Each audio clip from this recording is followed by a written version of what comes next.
My parents refused to care for my toddlers, while I sat beside my oldest son as he battled leukemia. When I called my ex-husband for help, he told me I was just a poor writer and needed to deal with it. A month later, my brave boy passed away. I almost let the grief swallow me whole, but I chose to survive for my two remaining children. I kept my head down, built my life in absolute silence, and never asked my family for a single dime.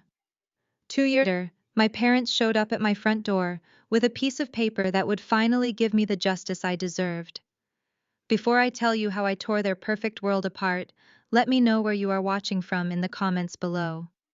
Hit that like button and subscribe if you believe karma always collects its debts. It was a Tuesday evening when the aggressive pounding started on my front door. I was wiping down the kitchen counters in my rented 3-bedroom townhome. The place was modest, situated in a quiet Atlanta suburb, perfectly ordinary by every measure. That was exactly how I wanted it. I opened the door to find my parents standing on the porch. Vernon and Clarice did not believe in casual visits. My mother wore her tailored knit suit, the kind she usually reserved for Sunday service at their mega church. My father stood behind her, his jaw tight, his posture rigid with the kind of arrogant authority he carried as a church elder. They did not say hello. Clarice pushed past me, her heavy floral perfume filling my narrow hallway. She marched straight into my kitchen and slapped a crumpled, heavily creased document down on the granite island. The word foreclosure was printed across the top in bold black ink. "We need $150,000, Keisha," my mother said, her voice dropping to a harsh whisper, as if the neighbors could hear her through the brick walls. "The bank is taking the house on Thursday." I stood there staring at the piece of paper. This was the sprawling 6-bedroom estate they had bought to prove they belonged among Atlanta's black elite. My father stepped into the kitchen, crowding my space. "You need to take out a second mortgage on this townhome," he demanded, not asking but ordering. "Go to the bank tomorrow morning. We are not losing the family legacy because of a temporary cash flow problem." I looked at them. The absolute audacity of those two words. Family legacy. The air in my lungs turned to ice. I crossed my arms, feeling the phantom weight of a grief so heavy it still threatened to crush my chest. Family. I repeated the word, tasting like ash in my mouth.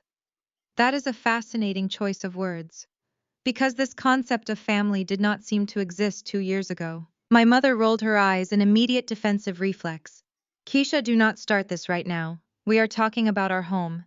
I am talking about my son." I fired back, my voice dangerously calm.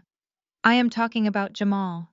I am talking about the night he was dying in a sterile hospital bed, hooked up to machines that could not save him. I called you begging you to watch Malik and Zuri just for one night so I could hold his hand. Do you remember what you told me?" Clarice looked away, adjusting her pearl necklace. "It was the night of the annual church gala," I continued, refusing to let her look away. "You told me you could not possibly cancel your dinner with the pastor because it would look bad. You left me alone in a waiting room with 2 terrified toddlers while my 10-year-old son took his last breath. And now you stand in my kitchen and demand I go into debt to save your brick house." My father's face darkened with anger. "We gave you life, Keisha. We raised you. You owe us respect. We made a mistake that night, but we are your parents. You cannot just hold on to the past forever to punish us." As he finished his sentence, my phone, sitting right next to their foreclosure notice on the island, buzzed violently. The screen lit up with a text message from Trevon, my ex-husband. The man who had walked out on me when Jamal got sick because he claimed he could not handle the stress of a dying child. He had left me drowning in medical debt while he paraded around the city with a younger woman. The preview of his text was clearly visible. "Saw you driving a new SUV near the kids' school today.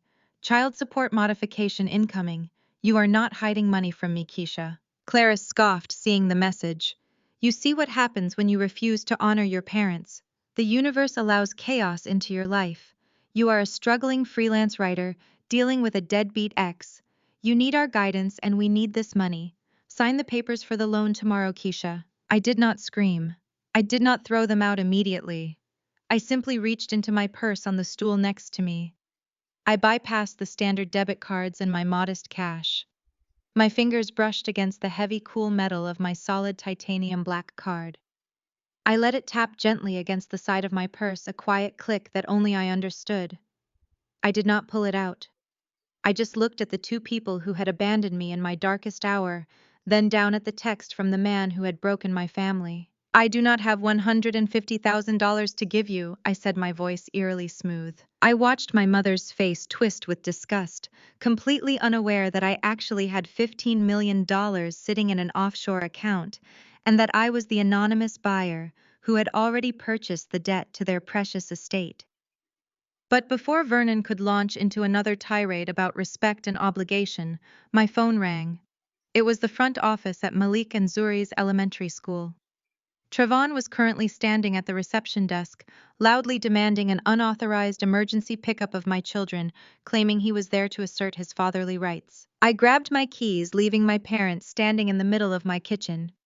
The time for talking was over. Vernon takes a step closer, his expensive leather shoes squeaking against the kitchen floor. He crosses his arms, looking down at me with the same condescending glare he used to break my spirit when I was a teenager. He tells me I am being incredibly selfish, that I am letting my bitterness over the past blind me to the reality of the present. Then he drops the ultimate threat, his voice shifting into a low, calculated register designed to instill pure panic. He says he spoke with Trevon just yesterday afternoon. He tells me Trevon is actively building a case for full custody of Malik and Zuri and is currently looking for character witnesses to support his petition. My father leans in his face inches from mine and says it would be a terrible tragedy if he and my mother were subpoenaed by Trevon's legal team. He says they would absolutely hate to stand before a family court judge and testify under oath that I am an unstable, grieving freelancer who cannot provide a suitable, healthy environment for my own children. He actually says the words out loud. He threatens to paint me as a reckless, emotionally damaged mother to a judge if I do not hand over the cash to save his status symbol of a house. The sheer breathtaking evil of his proposition settles over the room like a physical weight. My own parents are willing to sell my surviving children to my financially abusive ex-husband just to save their brick colonial mansion. They would actively aid the man who abandoned his dying son to go to a wine tasting, all to maintain their pristine image in their megachurch and their elite social circles. I do not scream. I do not cry. The woman who would have wept at this profound betrayal died in a hospital waiting room 2 years ago. I simply look at them, absorbing the absolute moral bankruptcy standing right here in my kitchen. Clarice watches me eagerly, her eyes darting from my face to my purse sitting on the counter. She clearly expects me to break down, pull out a checkbook, or agree to visit the bank immediately to take out a predatory loan. Instead, I reach inside my bag. My fingers intentionally bypass the standard debit cards, the crumpled grocery receipts, and the loose change. I grasp the heavy, cool edge of my solid metal Centurion black card. I pull it out slowly. I hold it between my index and middle finger, letting the sleek black titanium catch the overhead light, and I drop it flat onto the granite island. It lands with a heavy, undeniable metallic clink that echoes in the quiet kitchen. Clarice gasps loudly, her eyes bulging as she stares at the table. She is hopelessly status obsessed. She knows exactly what a Centurion card is and what it represents. She knows you do not get one by being a struggling writer living paycheck to paycheck. You only get an invitation for that card when your net worth requires a dedicated team of wealth managers to maintain. I watch the gears turning in her head, her mind frantically trying to reconcile the daughter she views as a miserable failure with the piece of limitless financial power resting casually on the counter. Vernon stares at the card, his threatening posture instantly faltering. He reaches out a trembling hand, his undeniable greed completely overriding his pride. Before his manicured fingers can even brush the metal, I snatch the card away. I slide it smoothly back into my designer wallet and snap the clasp shut with a sharp sound. I meet my father's shocked, hungry gaze, keeping my expression entirely blank and my voice perfectly level. I do not have $150,000 to give you. I do not tell them the full truth. I do not explain that I actually have over $15 million sitting safely in a diversified portfolio of offshore and domestic accounts. I do not reveal that the agonizing grief of losing my beautiful boy drove me to write a devastating thriller under a highly guarded pen Name a book that spent 50 weeks on the bestseller list and secured a massive streaming deal. I keep my power entirely concealed. And I absolutely do not tell them that when their bank quietly auctioned off their mortgage debt last week, my anonymous holding company was the winning bidder. I do not just have money. I literally own the very house they are currently begging me to save. Vernon's face turns a dangerous shade of dark red. The vein in his neck pulses rapidly as his overwhelming rage and sheer confusion collide. He opens his mouth to shout, to demand answers about the black card, to scream more empty threats about family court and my children. Before a single word can escape his lips, my cell phone rings. The sharp, persistent tone cuts through the heavy, suffocating tension in the kitchen. It is not another arrogant text message from Trevon. The caller ID clearly displays the main office number for Malik and Zuri's elementary school. I pick up the phone and answer, keeping my eyes locked dead on my parents. The school receptionist is on the other end. Her voice panicked and rushed. She tells me Trevon is currently standing at the front desk, raising his voice and causing a massive scene. He is demanding an unauthorized emergency pickup of my children, aggressively asserting his rights as their father to take them right now. I hang up the phone and slide it into my pocket. I look at Vernon and Clarice, who are still standing there waiting for their money, waiting for my submission. I grab my car keys. The time for entertaining their delusions in my kitchen is officially over. I abandon my decoy sedan, half parked in the fire lane, and sprint through the heavy glass doors of the elementary school. My heart hammers against my ribs, driven by a primal, fierce maternal instinct that blocks out everything else. I burst into the main administrative office and instantly spot him. Trevon is leaning casually against the laminate counter, flashing his signature bright practice smile at the elderly receptionist. He wears a sharp, aggressively tailored navy suit, playing the role of the devoted, highly successful father to absolute perfection. He is speaking in low melodic tones, attempting to charm the flustered woman into bypassing protocol and releasing my children to him. I do not hesitate. I march directly across the room and insert my body physically between him and the front desk. I slam my hand flat against the counter. I inform the receptionist in a voice that leaves zero room for debate or negotiation that this man is permanently removed from the authorized pickup list and has zero legal right to remove my children from the premises. Trevon's charming smile instantly tightens into a rigid, dangerous line. He tries to play the victim for the office staff.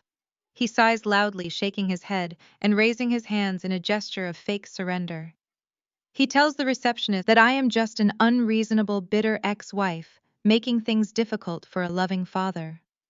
I ignore his pathetic, calculated performance entirely. I sign the early dismissal ledger with a steady hand and stand like a stone wall until the double doors swing open. Malik and Zuri run down the hallway, their backpacks bouncing against their shoulders.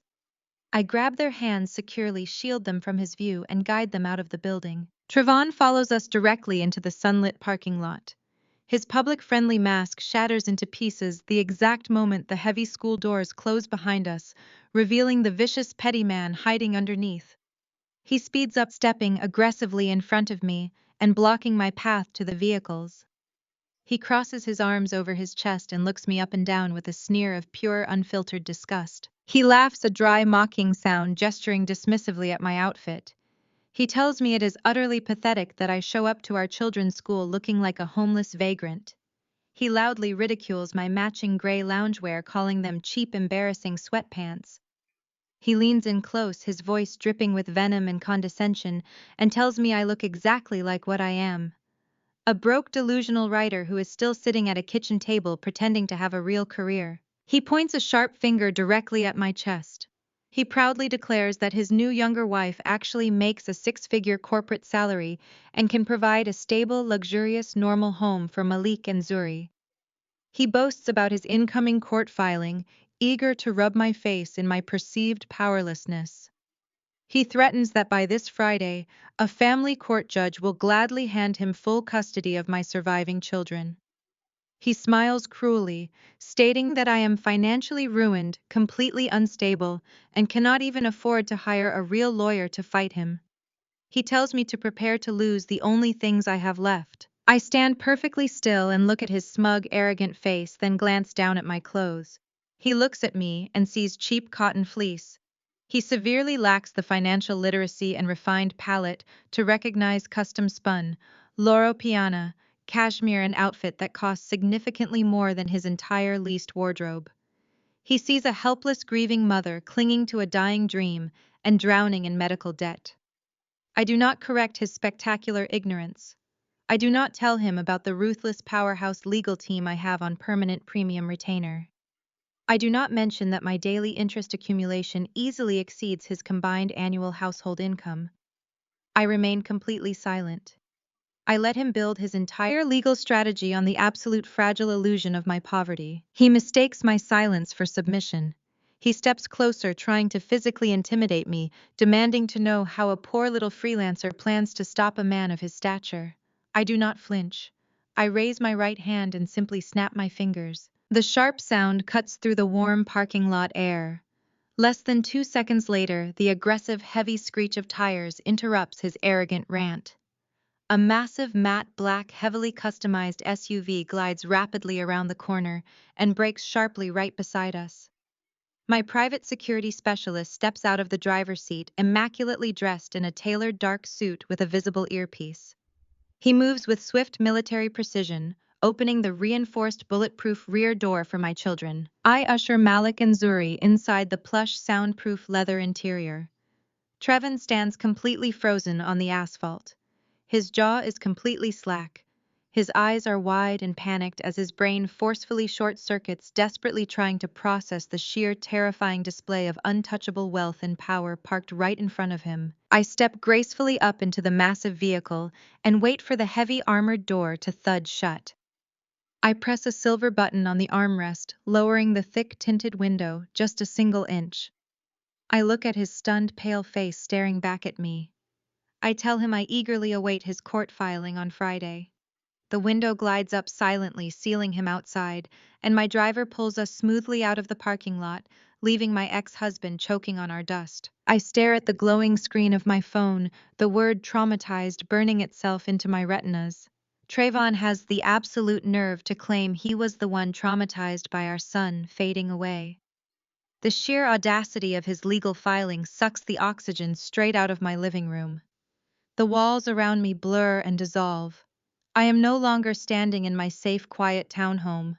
I am ripped violently back to the worst night of my life. The harsh, sterile scent of bleach and rubbing alcohol floods my senses. I am standing in the blindingly bright hallway of the pediatric oncology ward. 2 years ago. It is late in the evening. The rhythmic, reassuring beep of Jamal's heart monitor suddenly spikes into a frantic, chaotic warning. Nurses sprint past me, their rubber shoes squeaking against the linoleum. A doctor shouts a medical code I have never heard before but instantly know means sheer terror. They push me out of his room. The door swings shut, leaving me completely helpless in the corridor with Malik and Zuri clinging to my legs crying because they do not understand why their mother is shaking. I pull out my phone with trembling hands and dial Trayvon. He is still my husband at this point, still the man who promised to protect our family. He answers on the fourth ring. I hear the unmistakable clinking of crystal wine glasses in the background, accompanied by the smooth, upbeat tempo of a live jazz band. He is at an exclusive wine tasting downtown with the young woman he has been seeing behind my back. I beg him to come to the hospital. I tell him Jamal is crashing and the doctors are rushing a crash cart into his room. Trevin sighs heavily into the receiver. The sound of his irritation cuts through my panic like a physical blade. He tells me I am being hysterical and ruining his evening. He says the doctors will handle it, and there is no reason for him to leave his important networking event. Then he delivers the line that permanently killed any lingering affection I ever had for him. You are just a poor writer, Keisha. You have the free time to sit in a hospital. Deal with it. The line goes completely dead. I stare at the disconnected screen. The jazz music replaced by the terrifying sounds of medical staff fighting for my son's life behind a closed door. Malik starts wailing, terrified by the chaos, and Zuri buries her face in my knees. I cannot be a comforting mother to toddlers and properly advocate for my dying 10-year-old at the exact same moment. I frantically dial my parents. Vernon and Clarice are just 20 minutes away. Surely they will drop everything for their grandson. My mother answers. She does not ask how Jamal is doing. She immediately complains about the loud background noise on my end. I sob into the phone, pleading with her to drive over and pick up Malik and Zuri just for the night. I explain that Jamal's heart is failing, and I need to be in the room with him, but the hospital rules require the toddlers to stay out in the waiting area. Clarice lets out a sharp, deeply annoyed breath. She tells me that Jasmine and Preston have Preston's incredibly wealthy parents visiting from out of town. She explains with absolute serious conviction that she and my father are hosting an important introductory dinner at the country club. She says they cannot possibly cancel their reservations just because I cannot manage my own schedule and keep my children under control. She tells me to stop being dramatic and hangs up the phone to return to her social climbing. I am completely abandoned. I sit on the hard plastic chairs of the waiting area, rocking a screaming Malik and a shivering Zuri, desperately trying to pacify them with nursery rhymes while my eyes stay fixed on the door to Jamal's room. I am alone when the frantic alarms down the hallway suddenly change pitch. The chaotic beeping stops. It is replaced by a single continuous piercing tone, the flat line. A few minutes later, the doctor walks slowly out of the room. He does not have to say a single word. I see the hollow, defeated look in his eyes. My brave, beautiful 10-year-old boy is gone. And I was not even holding his hand because my family decided a dinner party and a wine tasting were more important than his final moments on earth. That continuous high-pitched tone of the flat line rings in my ears. It echoes through my skull, growing louder and louder, pulling me forcefully out of the memory. I blink, gasping for air, the sterile hospital walls vanishing as my living room comes back into focus. The sound does not stop. It takes me a full 10 seconds to realize the noise is not a ghost from my past. It is the aggressive, relentless ringing of my front doorbell in the present day. The drive to Malik and Zuri's elementary school was a blur of calculated precision. I did not speed recklessly, but I maneuvered my ordinary rented sedan through the Atlanta traffic with cold, unwavering focus. 2 years ago, a call like this would have sent me into a blind panic. I would have been crying behind the wheel, terrified of Trevon's aggressive manipulation and terrified of losing my surviving children. But the woman who used to cower under Trevon's demands died in that hospital waiting room. In her place was someone entirely different, someone with $15 million of armor and an impenetrable wall of titanium resolve. I pulled into the school parking lot, abandoning my decoy car in the fire lane. I pushed through the heavy glass doors of the main office, my eyes immediately locking onto my target. Trevon was leaning casually against the laminate reception desk. He was wearing a sharply tailored navy blue suit, his posture practically radiating arrogant entitlement. He was flashing his signature practice smile at the flustered receptionist, speaking in that low, melodic voice he always used when he wanted to charm his way past the rules. He looked like the picture-perfect devoted father, a role he only ever played when he had an audience to applaud him. I did not pause to catch my breath. I marched directly across the room, my footsteps loud against the tiled floor, and physically inserted myself between him and the front desk. I slammed my hand flat onto the counter, immediately drawing the receptionist's startled gaze. I informed her in a voice that left absolutely zero room for negotiation or debate that this man was permanently removed from the authorized pickup list and possessed zero legal right to remove my children from the premises. Trevon's charming smile instantly tightened into a rigid, dangerous line. His jaw clenched, the familiar sign of his simmering rage. He tried to play the victim for the office staff, sighing loudly and raising his hands in a gesture of exaggerated fake surrender. He told the receptionist that I was simply an unreasonable, bitter ex-wife, making things unnecessarily difficult for a loving father who just wanted to see his kids. I ignored his pathetic, calculated performance entirely. I signed the early dismissal ledger with a steady hand and stood like a stone wall until the inner double doors swung open. Malik and Zuri ran down the hallway, their heavy backpacks bouncing against their small shoulders. My heart softened for a fraction of a second at the sight of them. I grabbed their hands securely, shielding their small bodies from his view, and guided them swiftly out of the building. Trevon followed us directly into the sunlit parking lot. His public-friendly mask shattered into pieces. The exact moment the heavy school doors closed behind us, revealing the vicious petty man hiding underneath.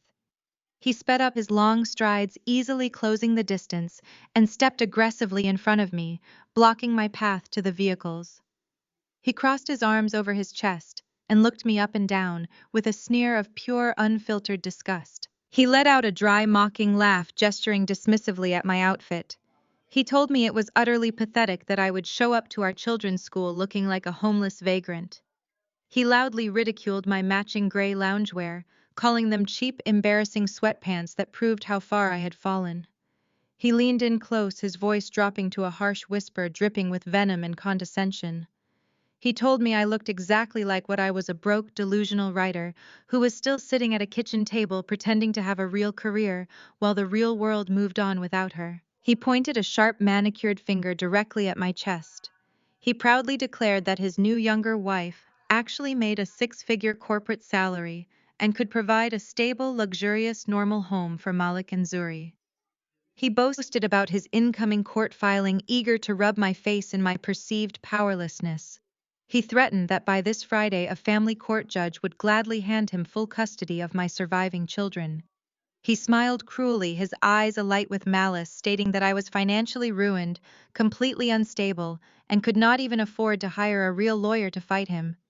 He told me to prepare to lose the only things I had left. I stood perfectly still and looked at his smug, arrogant face, then glanced down at my clothes. He looked at me and saw cheap cotton fleece. He severely lacked the financial literacy and refined palate to recognize custom-spun, Loro Piana cashmere, an outfit that cost significantly more than his entire leased wardrobe. He saw a helpless, grieving mother clinging to a dying dream and drowning in medical debt. I did not correct his spectacular ignorance. I did not tell him about the ruthless powerhouse legal team I currently had on permanent premium retainer. I did not mention that my daily interest accumulation easily exceeded his combined annual household income. I remained completely silent. I decided to let him build his entire legal strategy on the absolute fragile illusion of my poverty. He mistook my silence for submission. He stepped even closer, trying to physically intimidate me, puffing out his chest and demanding to know how a poor little freelancer planned to stop a man of his stature and resources. I did not flinch. I did not step back. I simply raised my right hand and snapped my fingers. The sharp sound cut through the warm parking lot air. Less than 2 seconds later, the aggressive, heavy screech of tires interrupted his arrogant rant. A massive, matte black, heavily customized SUV glided rapidly around the corner and braked sharply right beside us. My private security specialist stepped out of the driver's seat, immaculately dressed in a tailored dark suit with a visible communication earpiece. He moved with swift military precision, opening the reinforced bulletproof rear door for my children. I ushered Malik and Zuri inside the plush, soundproof leather interior, making sure they were safely buckled. Trevin stood completely frozen on the asphalt. His jaw hung completely slack. His eyes were wide and panicked as his brain forcefully short-circuited, desperately trying to process the sheer, terrifying display of untouchable wealth and power parked right in front of him. He looked from the imposing security guard to the customized vehicle and finally back to me, his entire reality crumbling in real time. I stepped gracefully up into the massive vehicle and waited for the heavy armored door to thud shut. I pressed a silver button on the armrest, lowering the thick tinted window just a single inch. I looked at his stunned, pale face staring back at me. I told him I eagerly awaited his court filing on Friday. The window glided up silently, sealing him outside, and my driver pulled us smoothly out of the parking lot, leaving my ex-husband choking on our dust. I walked toward the door, my chest still heaving as my lungs fight off the phantom, suffocating air of that hospital ward. I grip the cold brass handle and pull the heavy door open. It is not a confused delivery driver or a lost neighbor. It is my younger sister, Jasmine. She does not say hello. She does not ask if I am all right or why I look out of breath. She simply pushes her way past me, her sharp elbows knocking directly into my shoulder as she forces her way into my narrow entryway. She immediately looks down at her feet with a dramatic, exaggerated scowl. She complains loudly that the damp leaves on my modest concrete porch are completely ruining the suede on her $1,000 designer heels. I close the door and watch her march into my living room, her eyes darting around in harsh open judgment of my rented space. She drops her oversized luxury leather tote onto my coffee table, carelessly knocking over a neat stack of mail. This is the exact woman who claimed she was too busy hosting a country club dinner to care for my toddlers, while my eldest son took his final breath. Today she stands in my living room acting as though she is royalty gracing a peasant with her presence. She spins around her perfectly styled hair, catching the light from the window. She gets straight to the point, entirely skipping any pretense of familial warmth. She tells me that our mother just called her in an absolute hysterical panic. Jasmine crosses her arms, looking me up and down with the exact same expression of unfiltered disgust Trevon used in the school parking lot. She says Mom claimed I pulled out some kind of ultra-exclusive high-tier credit card during our kitchen argument earlier. Jasmine lets out a short, condescending laugh. She tells me that if I have secretly been hoarding money from a lucky freelance contract or some random investment, it is time for me to stop being incredibly selfish. She steps closer, invading my personal space, and demands that I co-sign a $500,000 business loan for her husband, Preston. I stand completely still, letting the sheer breathtaking audacity of her demand wash over the room. I ask her to repeat herself purely to hear the delusion spoken out loud a second time. Jasmine rolls her eyes, highly annoyed that she has to explain high-level finance to her supposedly broke, uneducated sister. She talks fast, rattling off Silicon Valley buzzwords she clearly memorized directly from Preston. She tells me Preston is a visionary tech founder and that his software startup is right on the verge of going public. She claims they are merely weeks away from an initial public offering that will instantly make them billionaires. But she adds with a dismissive wave of her manicured hand, they just need a temporary bridge loan to cover some unexpected minor operational costs until the IPO officially clears the regulatory boards. She paces across my rug, her heels clicking aggressively against the floorboards. She tells me that Preston's parents have all their massive assets temporarily tied up in European real estate right now, so they cannot provide the liquid cash. She points a sharp finger at my chest. She tells me this is my one chance to finally contribute something meaningful to the family legacy instead of just draining their emotional resources. She actually looks me in the eye and tells me not to be selfish. She tells me to be useful for once in my miserable life. She demands I call whatever bank issued that black card and authorize the $500,000 transfer by the end of the business day. While she is mid-rant, loudly lecturing me about how Preston is a recognized tech prodigy and how I owe them for all the times they allegedly tolerated my depressing attitude, my phone chimes. It is a specific, highly secure notification tone. I pull the device from my pocket. Jasmine scoffs loudly, visibly offended that I am looking at a screen instead of bowing immediately to her financial demands. I ignore her entirely. The message is from Marcus, my lead wealth manager at the elite private banking firm that handles my diversified offshore accounts. It is a heavily encrypted file marked urgent. I use my biometric scan to unlock the document. I keep my eyes focused completely on the glowing screen as Jasmine continues to pace around my living room, complaining about how small my windows are and how I desperately need to upgrade my lifestyle to match her elite standards. I open the executive summary Marcus just prepared for me. The document is a deep dive financial forensic audit into Preston's technology startup. I had Marcus run a quiet, comprehensive background check on my brother-in-law's company 3 weeks ago when I was reviewing my investment portfolio's broader tech holdings. The numbers staring back at me are completely damning.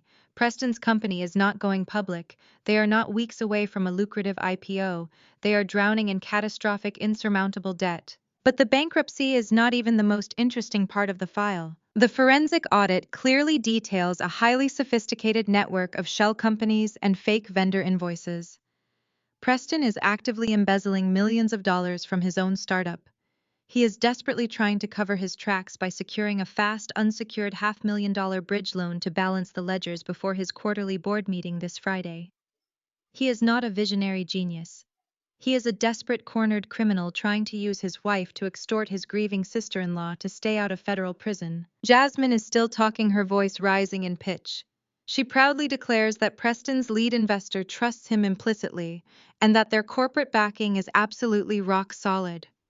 I read the final paragraph of the forensic audit. Marcus has specifically identified the primary venture capital firm that currently holds the 80% majority stake in Preston's failing startup.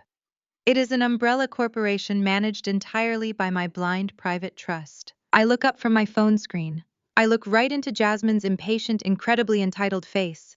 Preston is not embezzling from a faceless corporate entity. He is actively stealing from me. I am his anonymous lead investor. I lock the screen of my phone, slide it smoothly back into my pocket, and I smile. I lock the screen of my phone, slide it smoothly back into my pocket, and I smile. It is not a warm, sisterly smile. It is the cold, calculated expression of an apex predator watching its prey wander blindly into a meticulously set trap. Jasmine pauses mid-sentence, her perfectly glossed lips parting in sheer confusion. She expects me to argue, to cry, to beg for her understanding, or to frantically call the bank to wire the funds. Instead, I do not offer her a single syllable of explanation. I turn on my heel, grab my keys from the console table, and walk right out the front door of my decoy townhome. I leave her standing completely alone in the middle of my living room, shouting my name in frustration, utterly oblivious to the fact that her visionary husband is about to be federally indicted by the very sister she just insulted. My armored SUV is idling at the curb. My security driver immediately opens the heavy rear door. I slide into the immaculate leather interior, and the vehicle pulls swiftly away from the quiet, ordinary suburban street. We merge onto the highway, leaving the carefully constructed illusion of my struggling freelancer life far behind. 20 minutes later, we pull up to a towering, sleek glass skyscraper in the absolute heart of downtown Atlanta. This building is a fortress of modern capital, a sharp spire of steel and mirrored glass that dominates the city skyline. I step out of the SUV, letting the crisp city wind whip around me. I do not look like a grieving broke mother anymore. During the short ride, I swapped my custom cashmere loungewear for a sharp, impeccably tailored obsidian power suit kept perfectly pressed in the vehicle's hidden wardrobe compartment. I push through the heavy revolving doors and enter the sprawling marble lobby. The transformation in the atmosphere is instantaneous. The massive security team men, who are highly paid to look right through ordinary people, immediately snap to attention.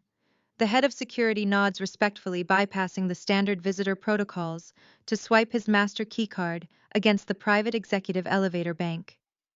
As I walk across the polished stone floor, high-level corporate executives, ruthless hedge fund managers, and high-priced attorneys physically step out of my path. They part like the Red Sea, lowering their voices and offering deferential nods as I pass. They do not know my personal history. They do not know my parents or my ex-husband. They only know my absolute, undeniable power. The private elevator doors slide open on the top floor. I step into my actual workspace, a massive custom-designed corner office with panoramic floor-to-ceiling windows, offering a breathtaking, unobstructed view of the entire Atlanta metropolitan sprawl. This is the empire built entirely on my refusal to break. When Jamal died, the sheer agonizing weight of that grief threatened to drag me into an endless abyss. For months I did not sleep. I sat in the dark, haunted by the piercing sound of that flatline and the agonizing memory of my family abandoning me when I needed them the most. But I did not let the darkness consume me. I weaponized it. I channeled every ounce of my rage, my devastating sorrow, and my brilliant, meticulous mind into a manuscript. I bled onto the pages, writing a raw, devastating thriller under a highly guarded anonymous pseudonym. It was a visceral story about a grieving mother systematically tearing down a corrupt empire to avenge her lost child. The book became a global phenomenon overnight. It spent over a year at the top of every major bestseller list. The publishing world clamored to find out who the anonymous author was, waving massive checks in my direction. But I was not a naive, desperate writer looking for a quick payout. I refused every standard publishing contract. I retained 100% of my intellectual property. I kept the global film and television rights entirely to myself. When the major Hollywood studios came begging for the adaptation rights, I launched my own production and investment holding company. I sat across the negotiating table from the biggest media conglomerates on earth, backed by a ruthless legal team, and secured an exclusive nine-figure streaming deal completely on my own terms. To the general public, the author of the decade's biggest hit is a total ghost. To my superficial parents, my abusive ex-husband, and my arrogant sister, I am just a pathetic, struggling freelancer, living in a rented townhouse. But within the heavily guarded, soundproof walls of this glass skyscraper, I am a recognized titan in the boardroom. I control a vast, diversified portfolio of blind trusts that dictates the survival of major tech startups, commercial real estate developments, and aggressive media acquisitions. I walk over to my massive glass desk and sit down in my high-backed leather chair. I am reviewing the latest quarterly projections when a sharp, respectful double knock sounds against the frosted glass of my office door. Marcus, my head of acquisitions and elite wealth management, steps into the room. He is holding a sleek black leather folio. He does not bother with pleasantries or small talk. He walks directly to my desk, places the folio precisely in front of me, and looks me dead in the eye. He tells me the bank just officially processed the paperwork and formally accepted our anonymous aggressive cash bid. He points to the top document, a warranty deed bearing the seal of the state. He confirms that I am now the sole undisputed legal owner of Vernon and Clarice's foreclosed luxury estate. I look down at the heavy cream-colored warranty deed resting on the polished mahogany of my desk. The gold foil seal of the state of Georgia catches the ambient light streaming through the floor-to-ceiling windows. For 2 agonizing, transformative years, I have meticulously arranged every single piece on this board. I did not just survive the devastation of losing my son and the betrayal of my entire family. I studied them. I tracked their movements, their desperate grasps for status, and their financial vulnerabilities. Now the trap is fully set. I open the first digital file on my monitor. It contains the comprehensive forensic audit of Preston's failing technology startup. My arrogant brother-in-law has spent the last 36 months posturing as a Silicon Valley prodigy, attending exclusive galas, and buying luxury cars on company credit. He truly believed he was outsmarting the system. He never once suspected that the anonymous lead investor pumping capital into his venture was the same woman his wife constantly ridiculed. The audit clearly maps out his frantic, sloppy embezzlement. He has been siphoning investor funds into private accounts to maintain his lavish lifestyle, and now the walls are closing in. By holding his debt and controlling the majority stake through my blind trust, I possess the absolute power to dismantle his entire professional existence. With one phone call to the Securities and Exchange Commission, Preston will trade his tailored suits for a federal jumpsuit. I slide the physical deed to my parents' estate to the center of my desk. Vernon and Clarice purchased that sprawling 6-bedroom colonial mansion purely as a monument to their own vanity. They needed a physical manifestation of their perceived superiority to parade in front of their mega-church congregation. They sacrificed their grandson's final moments to protect their social standing. Now their beloved status symbol belongs entirely to me. I trace the embossed lettering with my index finger. I am no longer their disappointing, struggling daughter. I am officially their landlord. I have the absolute legal authority to evict them onto the street with 30 days' notice. The profound poetic justice of holding their shelter in my hands is a quiet, intoxicating thrill. Next, I pull up the encrypted dossier my private investigators compiled on Trevon. My ex-husband stood in the elementary school parking lot just hours ago, wearing an expensive navy suit and threatening to take my surviving children simply because he believed I lacked the financial resources to fight him. He mocked my custom cashmere and called me a broke writer. Yet the financial disclosures flashing across my screen reveal the pathetic, fraudulent reality of his life. Trevon has been aggressively crying poverty in family court for 2 years, claiming his pharmaceutical sales commissions dried up so he could legally avoid paying a single dime of child support for Malik and Zuri. The forensic accountants followed the digital crumbs he thought he so cleverly disguised. Trevon has been actively laundering hundreds of thousands of dollars through a network of obscure offshore shell companies. He hid his bonuses and diverted his assets to fund his luxurious new life with his young girlfriend, deliberately starving his own children of financial support to satisfy his monumental ego. A lesser woman would scream. A woman still tethered to her emotions would call him weeping in frustration or rage at the fundamental unfairness of it all. I do not get mad. I get tactical. Anger is a fleeting, chaotic emotion, and calculated ruin is permanent. I reach for my custom-weighted fountain pen. I uncap it with a sharp, satisfying click. I sign my legal alias across the bottom of the foreclosure takeover documents, officially sealing my absolute ownership of Vernon and Clarice's estate.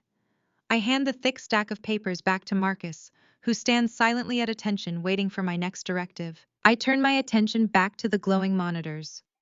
I open a highly secure encrypted communication portal directly linked to the Internal Revenue Service's Criminal Investigation Division. I do not write an emotional plea. I attach the heavily documented spreadsheet containing Trevin's offshore routing numbers, the exact dates of his fraudulent asset transfers, and the corresponding tax returns where he blatantly committed perjury under penalty of federal law. I type a brief, sterile message outlining his deliberate tax evasion and willful concealment of income. I hover my cursor over the send button for exactly 1 second, allowing the sheer gravity of the moment to settle in my bones, and then I click it. The file vanishes into the digital ether, a silent, untraceable missile aimed directly at Trevon's fraudulent life. I lean back in my leather chair, letting out a long, steady breath. The board is set. The pieces are moving. The absolute destruction of the people who abandoned me in the darkest hour of my life is no longer a fantasy. It is a scheduled logistical certainty. Before I can even take a sip of the sparkling water resting on my coaster, the heavy glass door of my office swings open. My executive assistant Elena walks in briskly. She usually moves with a calm, unshakable professionalism, but right now her eyes are wide and her tablet is clutched tightly to her chest. She stops just short of my desk, tapping the screen of her device with a frantic energy. She looks up at me, her voice tight with disbelief. She tells me that Clarice just went completely public. She says my mother has just posted a massive dramatic prayer request on the main page of their megachurch's Facebook group. She informs me that Clarice tagged all of my old high school friends, dozens of extended family members, and the senior pastor. Elena turns the tablet around so I can see the screen. She reads the glaring bold text out loud, telling me my mother is publicly begging the congregation to pray for my soul, officially calling me a deadbeat, mentally unstable mother who is actively trying to destroy her own family. I take the tablet from Elena's trembling hands. The screen is bright, displaying the main feed of the Greater Zion Fellowship, the sprawling megachurch. My parents treat like an exclusive country club. Clarice has outdone herself. She has posted a professionally lit, tragically angled photograph of herself and Vernon standing in front of their foreclosed estate. The caption is a masterpiece of absolute weaponized victimhood. She claims the devil is testing their faith through financial hardship. She explicitly names me, detailing how she practically begged her own flesh and blood for a mere $150,000 to save the family legacy, only to be cruelly turned away. She does not mention that she ignored my dying son. She does not mention that she is begging for money to fund her country club dues and luxury car leases.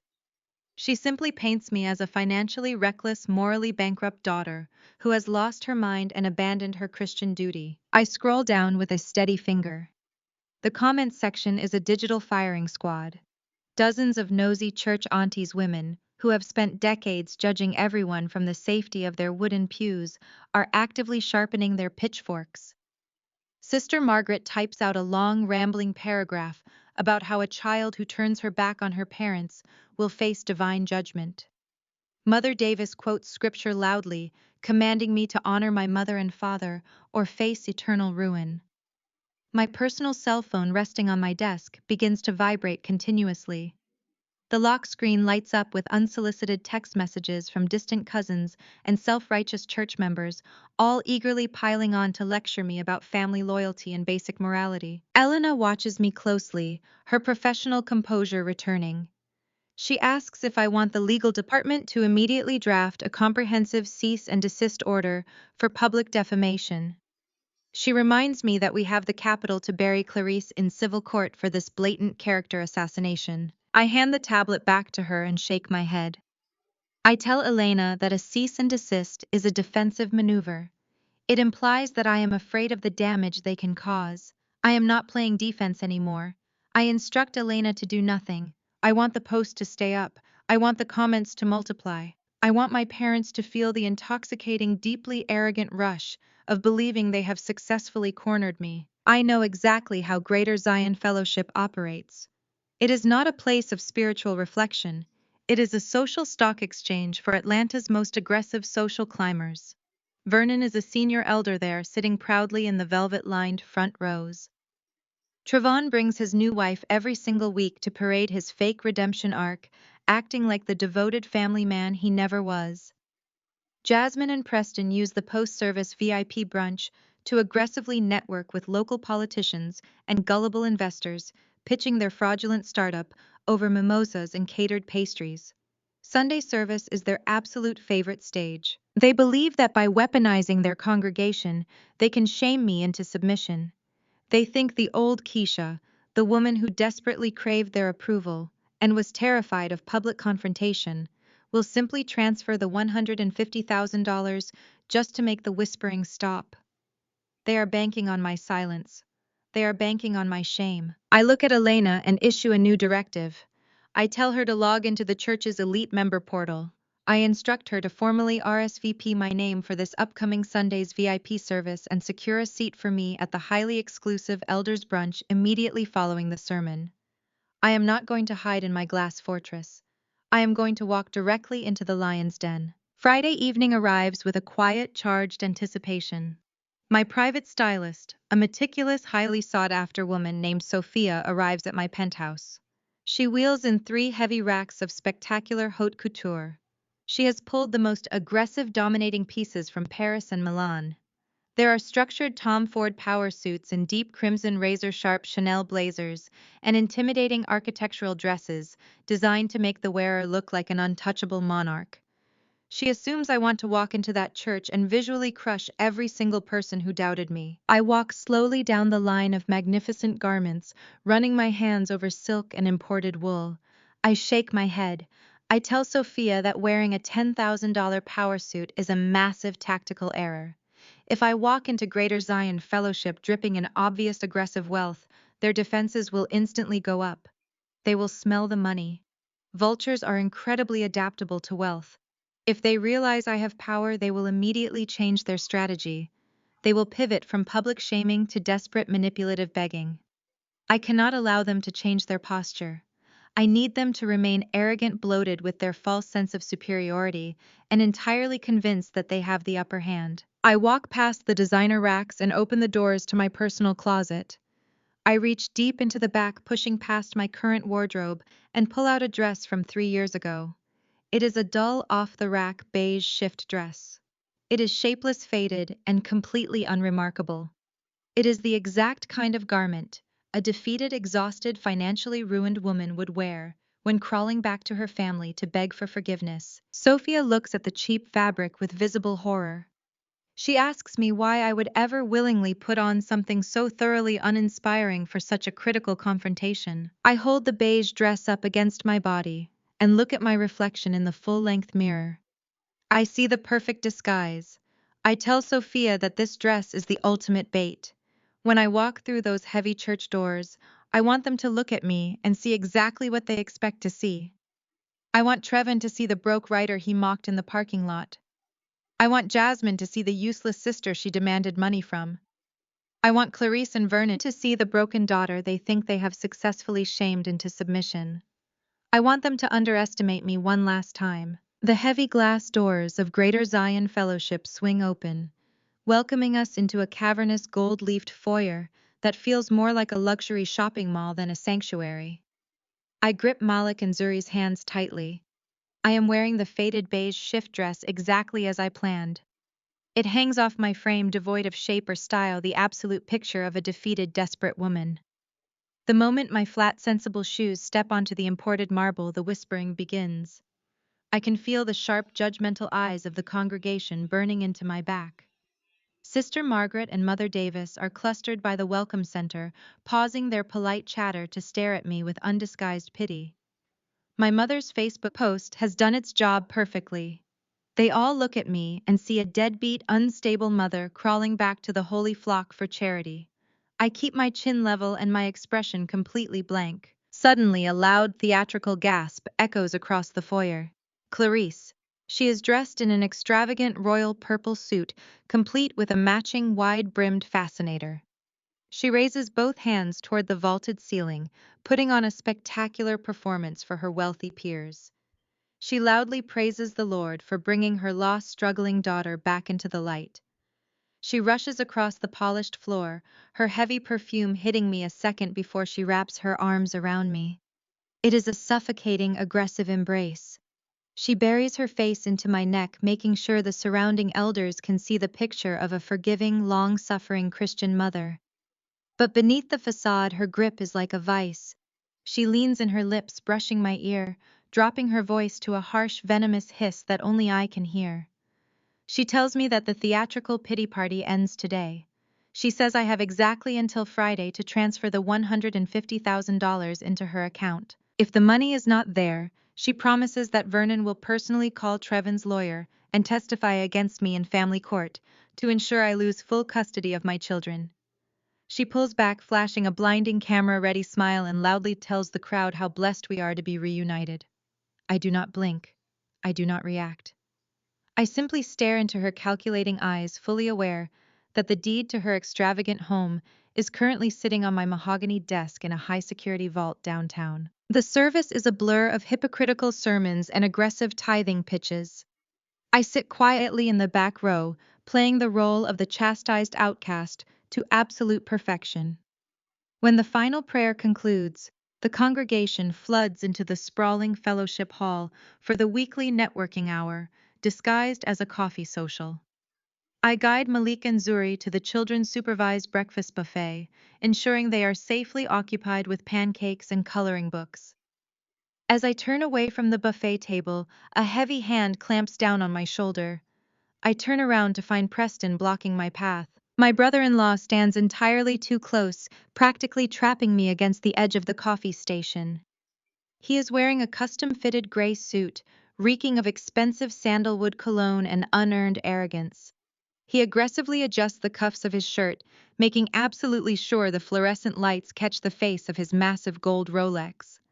He looks me up and down, taking in the cheap beige fabric of my dress with a sneer of profound amusement. He leans his weight against the table, smirking down at me. He tells me Jasmine was furious when she came home yesterday. He shakes his head, clicking his tongue in mock disappointment. He says she told him I flat out refused to co-sign the business loan. He laughs, a dry, grating sound, and tells me it is classic, typical broke mentality to fear leveraging debt for massive gains. He boasts that his startup is playing in the big leagues now, securing massive rounds of funding from elite, anonymous investors who actually understand vision. He tells me I will regret not getting in on the ground floor when he rings the bell at the stock exchange. He pauses, taking a slow sip of his coffee, his eyes gleaming with sheer condescension. He leans in closer and tells me he actually feels sorry for me. He says his lead housekeeper just quit without notice. He smiles a predatory, humiliating grin and offers me a lifeline. He tells me that if I come over to his estate twice a week to scrub his floors and clean his bathrooms, he will toss me $2,000 a month under the table to help me pay my pathetic legal fees. I waits for the insult to land, expecting me to flush with shame or storm off in tears. Instead, I stand my ground. I do not break eye contact. The sheer hilarious irony of a man bragging about funding from an anonymous investor while actively attempting to hire that exact same investor to scrub his toilets is almost too exquisite to bear. I let a slow, freezing smile spread across my face. I look Preston dead in the eye, my voice dropping to a perfectly calm, icy register. I tell him he should probably save that $2,000 for his upcoming legal defense fund. Preston's smug smile instantly falters. His brow furrows in genuine sudden confusion. His brain frantically tries to process the sudden terrifying shift in my posture, searching for a reason why the broke woman in front of him suddenly sounds like an executioner. He opens his mouth to demand an explanation, but before a single word can leave his lips, a sudden hush falls over the entire fellowship hall. The heavy double doors at the entrance swing wide open. The crowd parts immediately. Trevin strides confidently into the room, his arm wrapped tightly around the waist of his young, glamorous new fiancée. The heavy oak doors of the fellowship hall swing shut behind Trevon. He walks with the exaggerated, heavy-footed swagger of a man who believes he fundamentally owns the room. His new fiancée clings tightly to his arm, teetering on impractical stilettos and draped in a blindingly white, heavily branded designer dress that looks entirely too fragile for a Sunday morning coffee social. She scans the room with a practiced, haughty gaze until her eyes land directly on me. Her lips instantly curl into a sharp, undisguised sneer as she takes in my faded, shapeless beige dress. She looks at my clothing as if poverty is an infectious disease, leaning into Trevon and whispering something behind her manicured hand while gesturing subtly in my direction. Trevon's eyes lock onto mine. He detaches himself from his fiancée and marches straight across the polished floor, completely ignoring the church elders who step forward attempting to greet him. The surrounding congregation senses the incoming drama. Sister Margaret and Mother Davis literally stop mid-sentence, leaning forward over the coffee urns with undisguised predatory curiosity. Preston, still visibly confused by my icy comment about his legal defense fund, takes a quick, cowardly step backward. He is eager to distance himself from the incoming wreckage, perfectly happy to watch me burn. Trevin stops mere inches from my face.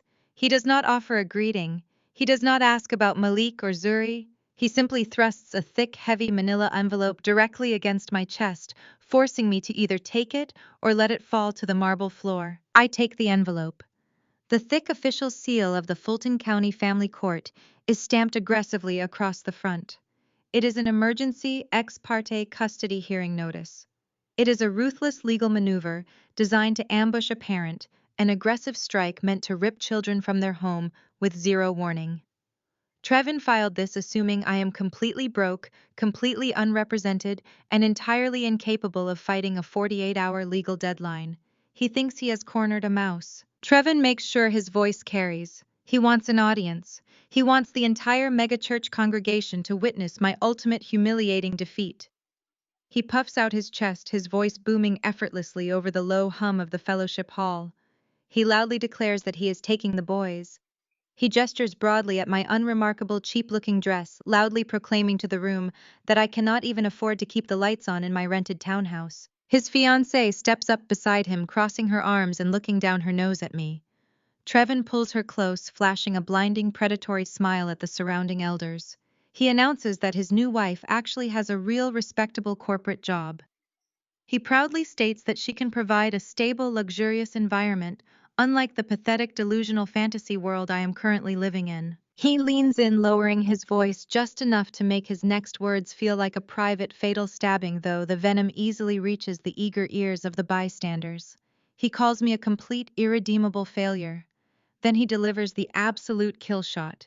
He looks me dead in the eye and says, "I am going to fail Malik and Zuri just exactly like I failed Jamal." The air violently leaves my lungs.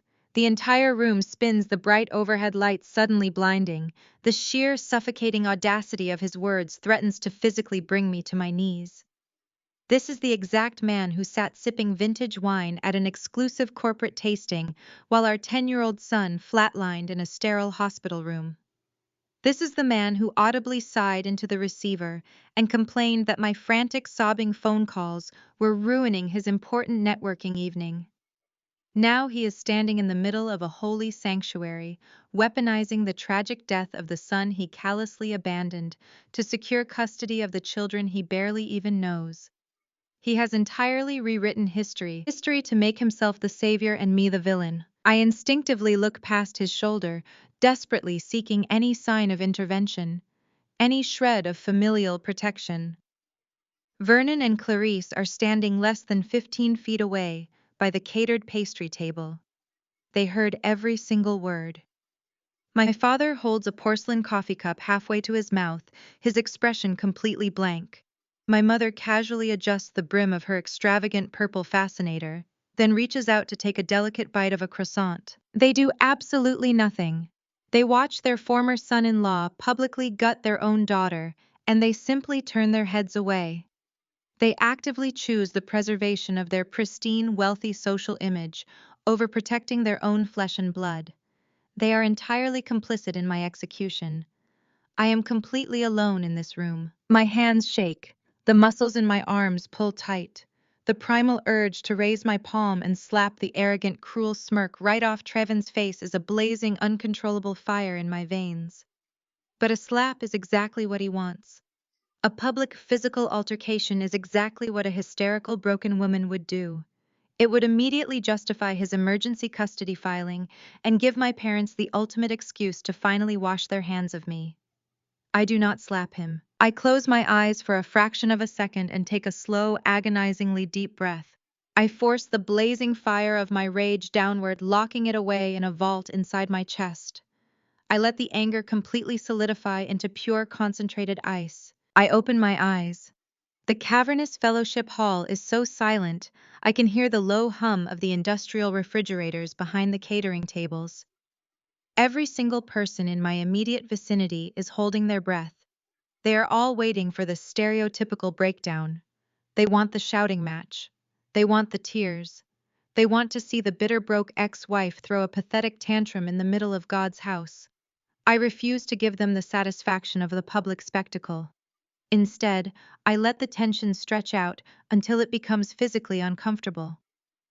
I look down at the heavy manila envelope in my hands, tracing the raised seal of the family court with a trembling thumb. It is not a real tremble, but a carefully manufactured tremor that I allow to vibrate through my wrists and up my arms. I let my shoulders slump forward, collapsing my posture to physically embody the broken, destitute woman they all so desperately need me to be. I let the fight drain out of my eyes, replacing it with a hollow, haunted exhaustion. I look up, shifting my gaze from one face to the next, playing my role with absolute terrifying precision. I look at Vernon.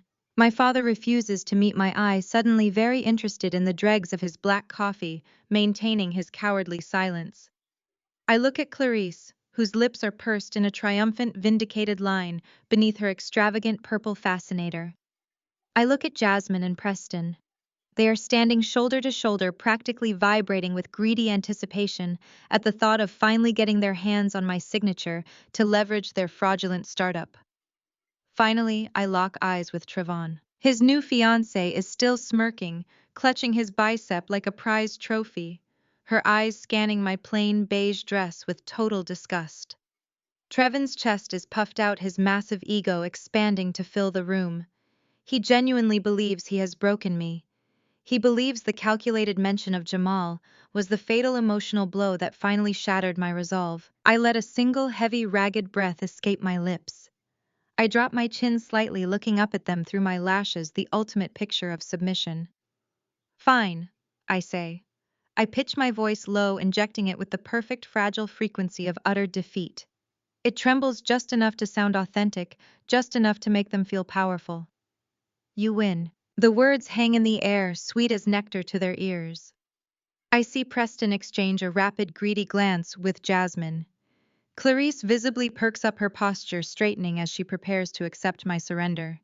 All of you, I continue, letting my voice crack slightly. I cannot fight you anymore. I do not have the strength left. I do not have the resources to keep battling my own family and my ex-husband.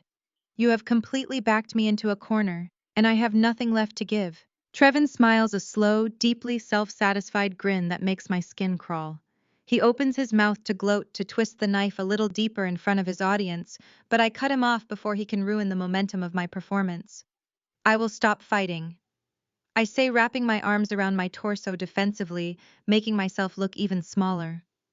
But we are not doing this here, not in front of the congregation, not in the middle of a church social hour where everyone can watch. Clarice steps forward, her eyes narrowing with a brief flash of suspicion. She asks me what exactly I am proposing.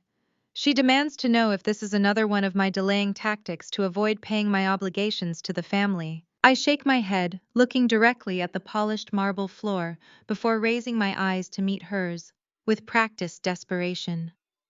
No tactics, no more running. I am done. Come to 4500 Blackwood Estate this Friday night at 8 p.m. Bring your lawyers. Bring the business loan papers you want me to co-sign. Bring the custody surrender forms. I turn my gaze directly to Trevon, letting a single tear pool perfectly in the corner of my eye without falling. Bring everything. I will sign whatever you put in front of me. I will give you exactly what you deserve. The address registers in the air. 4500 Blackwood Estate. It is a legendary property in the affluent northern suburbs, a sprawling, hyper-secure compound known for its massive iron gates sweeping private drives and elite neighborhood association. It is the kind of address that makes local real estate agents salivate and ambitious social climbers weep with envy. Preston frowns, clearly thrown off by the location. He steps forward, his arrogant smirk returning. He asks me why we are meeting at a multi-million-dollar private estate instead of a cheap diner or a mediator's dingy office. He asks if I am working as a maid there, scrubbing their luxury floors, just like he suggested 5 minutes ago. I nod slowly, keeping my eyes downcast, playing directly into his overwhelming prejudice. I tell them that the owners are currently traveling out of the country for the month. I explain that they occasionally let the domestic staff use the library for personal meetings if approved in advance. I tell them it is the only place I can guarantee total privacy so we can quietly finalize our miserable family business without the public spectacle they so clearly crave. It is a lie so perfectly tailored to their vanity that they swallow it whole. It confirms their lowest possible opinion of me. It paints me exactly how they want to see me, as a pathetic, subservient domestic employee, begging for literal crumbs of space from her wealthy masters. It validates every single cruel thing they have ever said about my life choices. Trevin laughs. It is a loud, triumphant, booming sound that echoes off the vaulted ceiling of the fellowship hall. He pulls his fiancée closer, kissing her temple before looking back at me with absolute disdain. He tells me that Friday at 8 p.m. works perfectly for his busy schedule. He tells me to have a working pen ready, because he is not going to waste more than 15 minutes of his Friday night dealing with a failure. Clarice steps forward, smoothing the front of her purple skirt. She nods, deeply satisfied with the total subjugation of her defiant daughter. She tells me that she will have the $150,000 family support agreement drafted by Vernon's personal attorney and ready for my signature.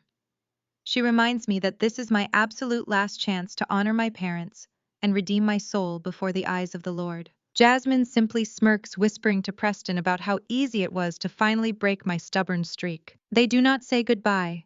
They turn their backs on me. They walk away in a unified, arrogant pack, heading toward the heavy oak doors of the VIP brunch room. They are practically floating on air, completely intoxicated by the rush of their perceived victory. They are already visualizing the money hitting their accounts, the custody papers being stamped, the total and unconditional surrender of the family scapegoat. I watch them walk away, keeping my shoulders slumped until the heavy doors swing shut behind them, sealing them inside their echo chamber of wealth and delusion. Once they are entirely out of sight, I stand up perfectly straight. I roll my shoulders back, feeling the tension evaporate from my spine. I smooth the cheap, rough fabric of my beige dress. They have absolutely no idea what they have just agreed to. They have no idea that 4500 Blackwood Estate is not just a rich family's house, but a hyper-secure, technologically fortified compound, equipped with closed-circuit cameras and high-definition digital recording devices hidden in every single room. They have no idea that the narrative about the owners being out of town is a carefully constructed, fabricated trap. Most importantly, they are completely, blissfully unaware that I do not scrub the floors at Blackwood Estate. I own it. I bought the $12 million property in cash using my blind trust 3 weeks ago. I hold the pristine, unencumbered deed. It is my private fortress, and I control every single lock on the doors. I look down at the emergency custody papers. Trevin shoved into my hands. I fold them neatly and place them inside my bag. I turn around and walk toward the children's area to collect Malik and Zuri. Friday night is rapidly approaching. The board is set, the bait has been swallowed whole, and their scheduled destruction is officially on the calendar. The digital clock on the command center console flips to exactly 8 o'clock on Friday night. I am standing in the fortified security room on the 3rd floor of 4500 Blackwood Estate, watching a bank of ultra-high definition monitors. Through the infrared cameras, I watch two vehicles approach the massive wrought iron security gates that guard the entrance to the property. One is a late model Mercedes SUV that I know for a fact Preston is leasing at an exorbitant interest rate. The other is a black town car undoubtedly rented by Trevon to make himself look important. The intercom chimes. My hired head of security, a towering former military contractor named Marcus, presses the release button without saying a single word. The heavy iron gates glide open silently. The two vehicles creep up the quarter-mile sweeping circular driveway, their headlights illuminating the ancient meticulously manicured oak trees lining the path. I watch them step out of their cars. Vernon, Clarice, Jasmine, Preston, and Trevon.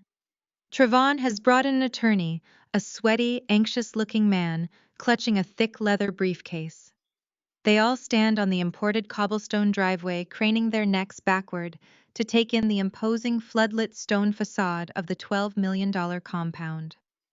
Even through the silent security feed, I can see the visceral envy twisting their features. They look like bitter peasants standing outside a palace, desperately trying to project an air of belonging. Marcus opens the heavy front doors and steps aside, gesturing for them to enter. He does not offer them a greeting or take their coats. He simply points toward the main foyer and returns to his post. I switch the audio feed on. They step into the cavernous, sprawling expanse of the main foyer. The floors are flawless imported Italian marble. The ceiling stretches 30 feet upward, crowned by a cascading tiered crystal chandelier that casts a brilliant fractured light across the room. The sheer scale of the architecture is designed to intimidate, and it is working. But true to their nature, my family immediately attempts to mask their deep insecurity with loud, performative arrogance. Preston's voice echoes harshly through the vast space as he lets out a grating, condescending laugh. He shoves his hands into the pockets of his suit pants, sneering at the grand, sweeping staircase. He tells Jasmine that it looks like Keisha finally begged one of her rich freelance clients to let her borrow their house for the night just to save face. Jasmine snorts in agreement, adjusting the strap of her heavily branded, completely counterfeit designer handbag. She mutters that I am probably house-sitting for a wealthy family and decided to play pretend for the evening to make myself feel less pathetic about losing my kids. They are entirely incapable of comprehending a reality where I am not beneath them. Their absolute conviction in my inferiority is the exact weapon I am using to destroy them. Trevon marches into the center of the foyer, looking around with absolute disdain. He snaps his fingers at his attorney, gesturing toward a custom-built $50,000 mahogany dining table situated near the parlor entrance. The lawyer carelessly drops his scuffed heavy leather briefcase directly onto the polished wood, treating the priceless antique like a cheap folding table at a flea market. He unsnaps the brass locks with a loud click, pulling out the ruthless custody surrender forms Trevon expects me to sign in tears. Trevon loudly assures the lawyer that this will take less than 10 minutes, claiming I am completely broke, emotionally shattered, and ready to yield. Clarice paces the marble floor, running her hand critically along the edge of a priceless Ming vase displayed on a pedestal. She audibly sighs, telling Vernon that the decor is entirely too modern and lacks spiritual warmth. She loudly wishes she had this kind of square footage for her church socials, conveniently and entirely forgetting the fact that the bank foreclosed on her own sprawling estate just days ago, because she squandered her mortgage payments on country club dues and luxury cars. Vernon merely taps his leather shoe impatiently against the marble, complaining that I have shown immense disrespect by making the elder of the family drive all the way out to the northern suburbs just to sign some legal paperwork. I listen to their cruel, familiar banter through the hidden speakers. These are the exact same voices that mocked my grief when Jamal was dying. These are the exact same people who sat at Thanksgiving dinners and loudly dissected my financial struggles as if my suffering was a spectator sport. They are so incredibly comfortable in their arrogance. They have already divided my remaining dignity among themselves like spoils of war. It is time to collect the debt. I turn away from the security monitors. I take a slow, deep breath, feeling the cold, absolute certainty locking into place in my chest. I step out of the security room and walk down the quiet, carpeted hallway toward the grand balcony overlooking the foyer. I am no longer wearing the faded, shapeless beige dress from the Sunday church service.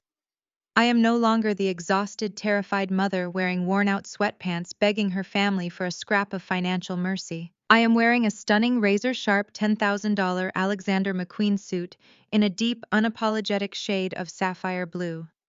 The tailoring is merciless, fitting my frame with lethal precision. A brilliant cascade of flawless VVS diamonds rests perfectly at my throat, catching the ambient light and throwing sparks of pure wealth across the walls. My hair is sleek, my posture is absolute iron, and my red-soled Christian Louboutin heels click with a sharp, predatory rhythm against the hardwood floor. I reach the top of the grand sweeping staircase. I place my hands firmly on the heavy carved oak double doors that separate the upper landing from the main foyer. I push them open. The heavy doors swing wide with a smooth, echoing thud. I step out onto the landing bathed in the brilliant light of the crystal chandelier. Down below, the cruel laughter instantly dies in Preston's throat. Jasmine's hand freezes on the strap of her fake bag. Clarice drops her hand from the Ming vase as if the porcelain just burned her skin. Vernon's impatient tapping abruptly ceases. Trevin's smug, victorious smile vanishes, completely wiped from his face, as his eyes dart from the blinding diamonds at my throat to the lethal cut of my designer suit. I stand perfectly still at the top of the marble stairs, looking down at the people who tried to bury me. Silence drops over the cavernous room like a heavy, suffocating stone. I take my first step down the sweeping marble staircase. The sharp, rhythmic crack of my red-soled heels echoes through the cavernous foyer like the ticking of a metronome. I move slowly, deliberately, forcing them to watch my descent. With every step, the carefully constructed illusion they have held onto for years crumbles a little more. I watch their faces cycle through rapid, violent stages of denial. Clarice has a hand pressed flat against her chest, her mouth slightly parted as she stares at the flawless diamonds resting against my collarbone. Jasmine's eyes dart frantically over the immaculate tailoring of my sapphire blue Alexander McQueen suit, her brain desperately trying to calculate the retail cost. Preston has stopped smirking entirely. He shifts his weight from foot to foot, the arrogant swagger he carried through the front doors completely evaporating. Trevin stands rigid, his jaw clenched so tightly, a muscle twitches in his cheek. His lawyer takes a subtle, highly unprofessional half-step backward, his survival instincts clearly overriding his retainer fee. I reach the bottom of the stairs and walk directly toward the $50,000 custom mahogany table. I do not greet them. I do not offer them a seat on the imported leather sofas in the adjacent parlor. I do not ask my staff to bring them sparkling water or expensive scotch. They are not honored guests in my home. They are hostile trespassers who have arrived to collect a ransom, and I intend to treat them exactly as such. I position myself at the head of the table. I rest my fingertips lightly on the polished wood and look at them. The silence stretches out heavy and suffocating, wrapping around their throats, until the tension becomes physically unbearable. Vernon is the first to break. He cannot stand the absolute authority radiating from my posture. His entire identity is built on being the loudest, most dominant man in any room, and his patriarchal ego simply cannot process my silence. He aggressively steps forward, reaching into his tailored jacket. He pulls out a thick stack of legal documents and slaps them violently onto the mahogany table. He points a stiff finger at me, his voice booming with forced manufactured authority. He tells me to cut the theatrics, Keisha. He says he knows exactly what kind of game I am playing. He loudly claims that I must be sleeping with the owner of this estate, or embezzling funds from a wealthy freelance client to put on this ridiculous, desperate charade. He taps his heavy gold ring against the top page of the contract. He demands that I sign over whatever secret money I am hiding from this client of mine to cover the $150,000 I owe the family. Trevin immediately catches Vernon's aggressive energy. He refuses to be emasculated in front of his former father-in-law. He steps up to the table, ripping the emergency ex parte custody surrender forms from his lawyer's trembling hands. He tosses the documents aggressively, letting them slide across the polished wood until they hit Vernon's demand contract. He puffs out his chest completely, ignoring the reality of the $12 million fortress surrounding him. He tells me to sign the kids over Keisha. He sneers, leaning over the table to invade my physical space. He tells me I am completely out of my league, that a fancy borrowed suit does not make me a fit mother, and that he will destroy me in family court by Friday morning. Jasmine practically shoves her way past Trevon. Her eyes are blazing with raw, unfiltered greed.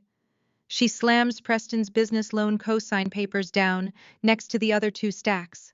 She glares at me, her voice rising to a shrill, demanding pitch. She states that if I have access to this kind of capital, I have a moral obligation to help my own sister. She tells me to sign the guarantor forms immediately so Preston can secure his startup funding, or she will personally ensure I am permanently blacklisted from every family event for the rest of my life. They stand shoulder to shoulder on the opposite side of the table. They are a united front of absolute suffocating entitlement. They have laid their demands out like a firing squad, fully expecting me to panic, weep, and surrender my signature just to make their aggressive shouting stop. They are still operating under the delusion that they have the upper hand. I look down at the 3 stacks of paper. I do not say a word. I calmly reach out. I place my hands on the documents.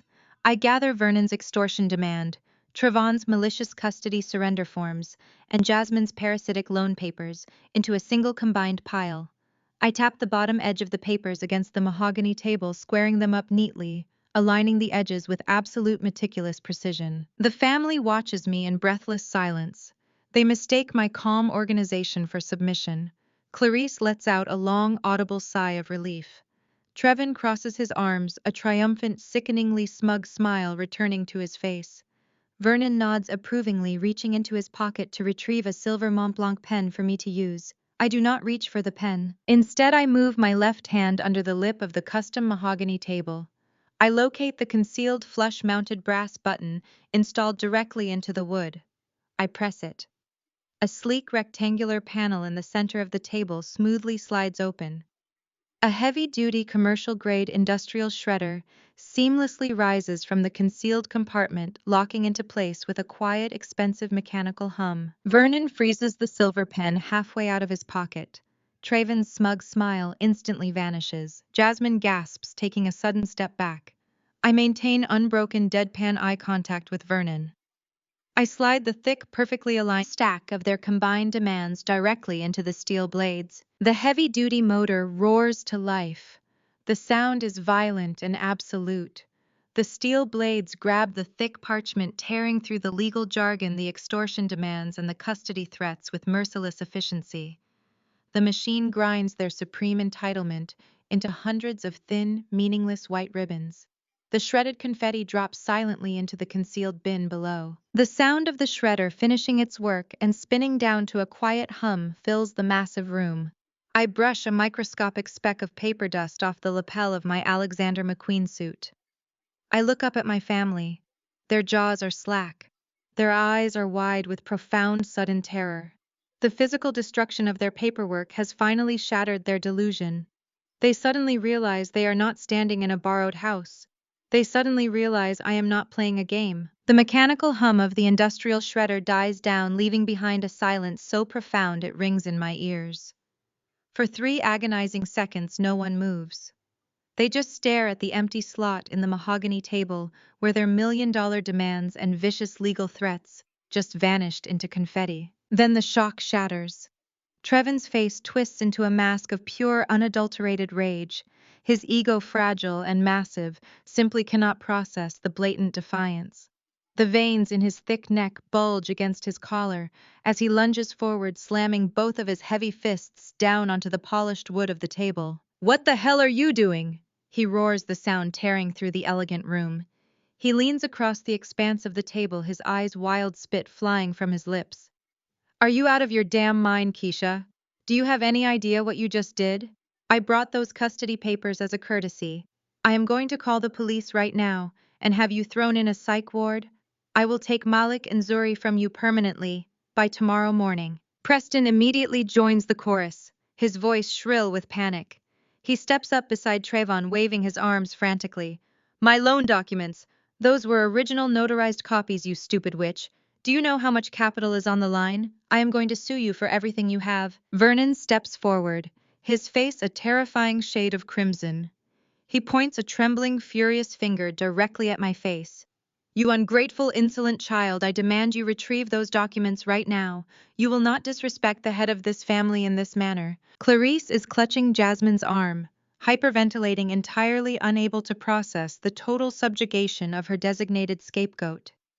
They are a chaotic, screaming mob, hurling threats and insults, completely convinced that if they just yell loud enough, if they just project enough masculine authority and parental dominance, I will inevitably shrink back into the terrified, submissive woman they have bullied for over 3 decades. I do not shrink. I do not flinch.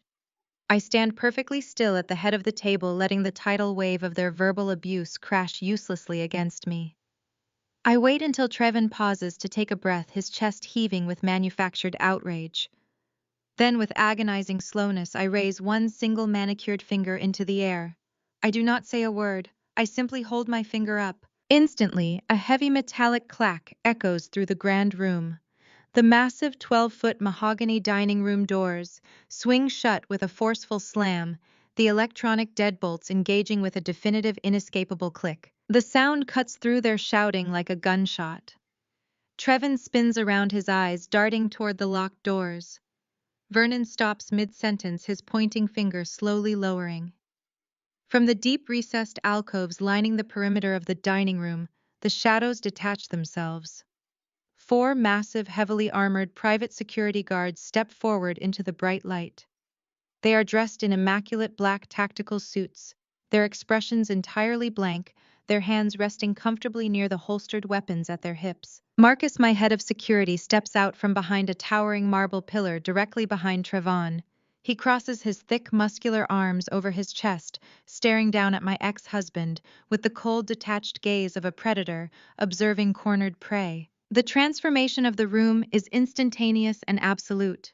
The aggressive shouting dies in their throats. The arrogant swagger melts from their postures. They are suddenly and acutely aware that they are not in a public restaurant. They are not in a church fellowship hall, where social conventions protect them. They are locked inside a heavily fortified private compound, completely surrounded by highly trained professionals who answer exclusively to me. The silence that falls over them now is not born of shock. It is born of pure, paralyzing terror. Jasmine takes a slow, terrified step backward, bumping into Preston, who is staring at the armed guards with his mouth hanging open. Clarice lets out a soft, whimpering gasp, grabbing onto Vernon's suit jacket for dear life. Vernon looks from the locked doors to the guards and finally back to me.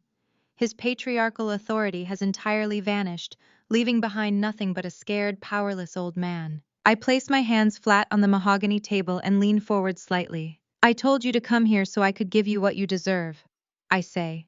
I drop my voice to a lethal quiet register. I do not need to shout. True power never has to raise its voice. The acoustics of the grand room carry my whispered words to every corner, chilling the air around them.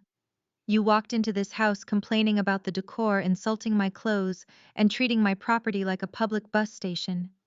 You thought you could march in here, snap your fingers, and demand that I finance your pathetic lives and surrender my children just to make your problems disappear. I look directly into Vernon's terrified eyes. You demanded my money. I shift my gaze to Preston. You demanded my signature. Finally, I look at Trevon, whose face has gone completely ashen, beads of cold sweat forming along his hairline. And you demanded my flesh and blood.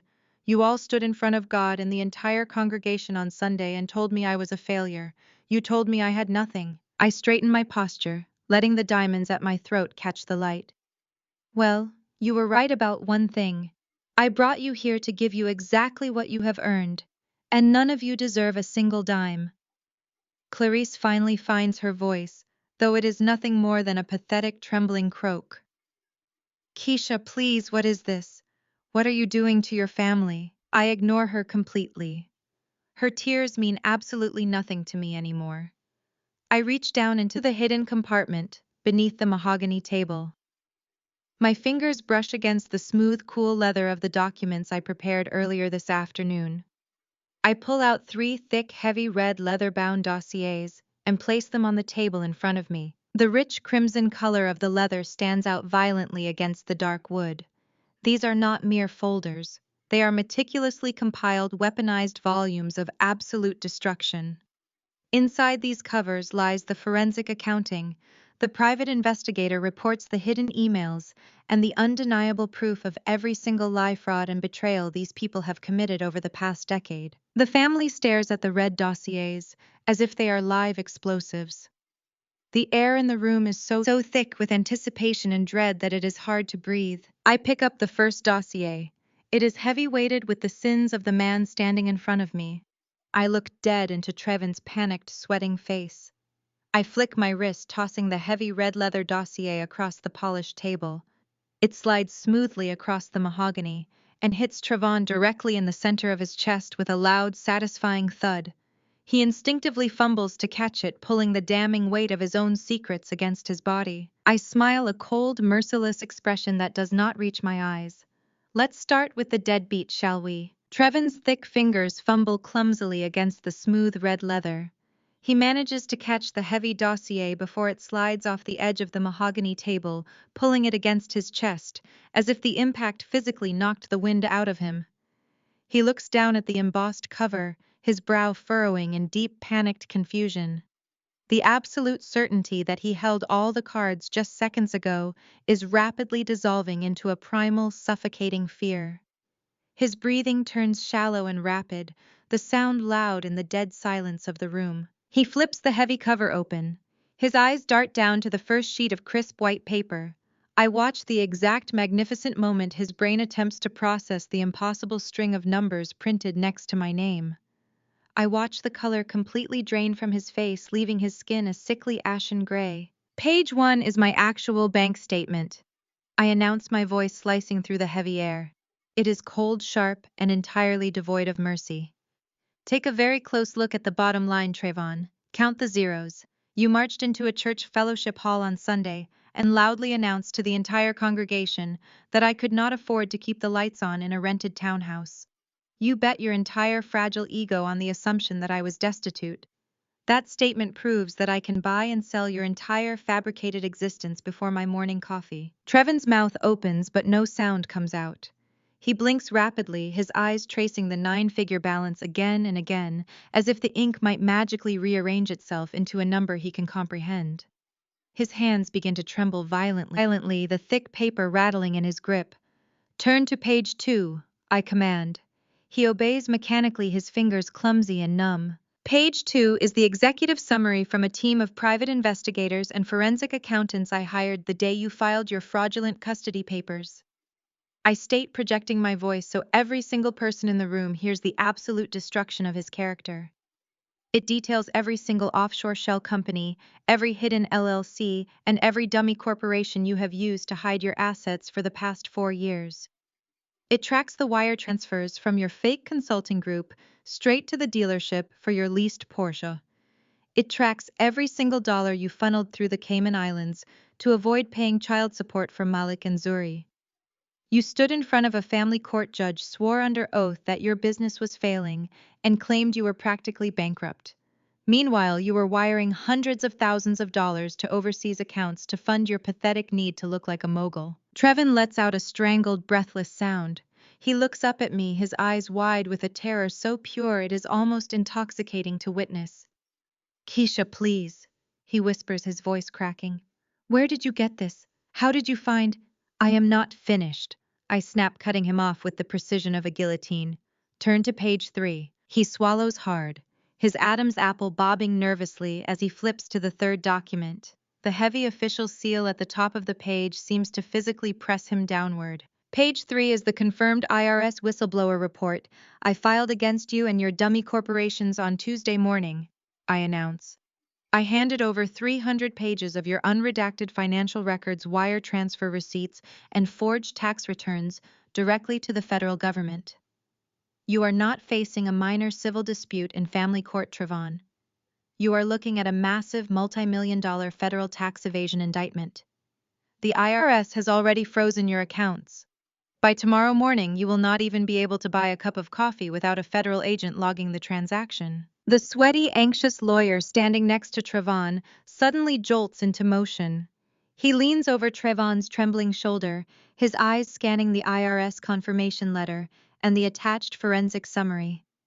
I watched the lawyer's face transform from mild apprehension to sheer unadulterated professional horror. He is a bottom-feeding family court attorney, and he realizes in a fraction of a second that his client has just dragged him directly into the center of a massive federal criminal conspiracy.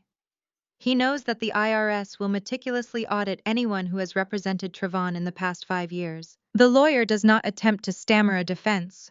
He does not offer a single word of legal counsel. He simply takes a rapid, terrified step backward, creating immediate physical distance between himself and his radioactive client.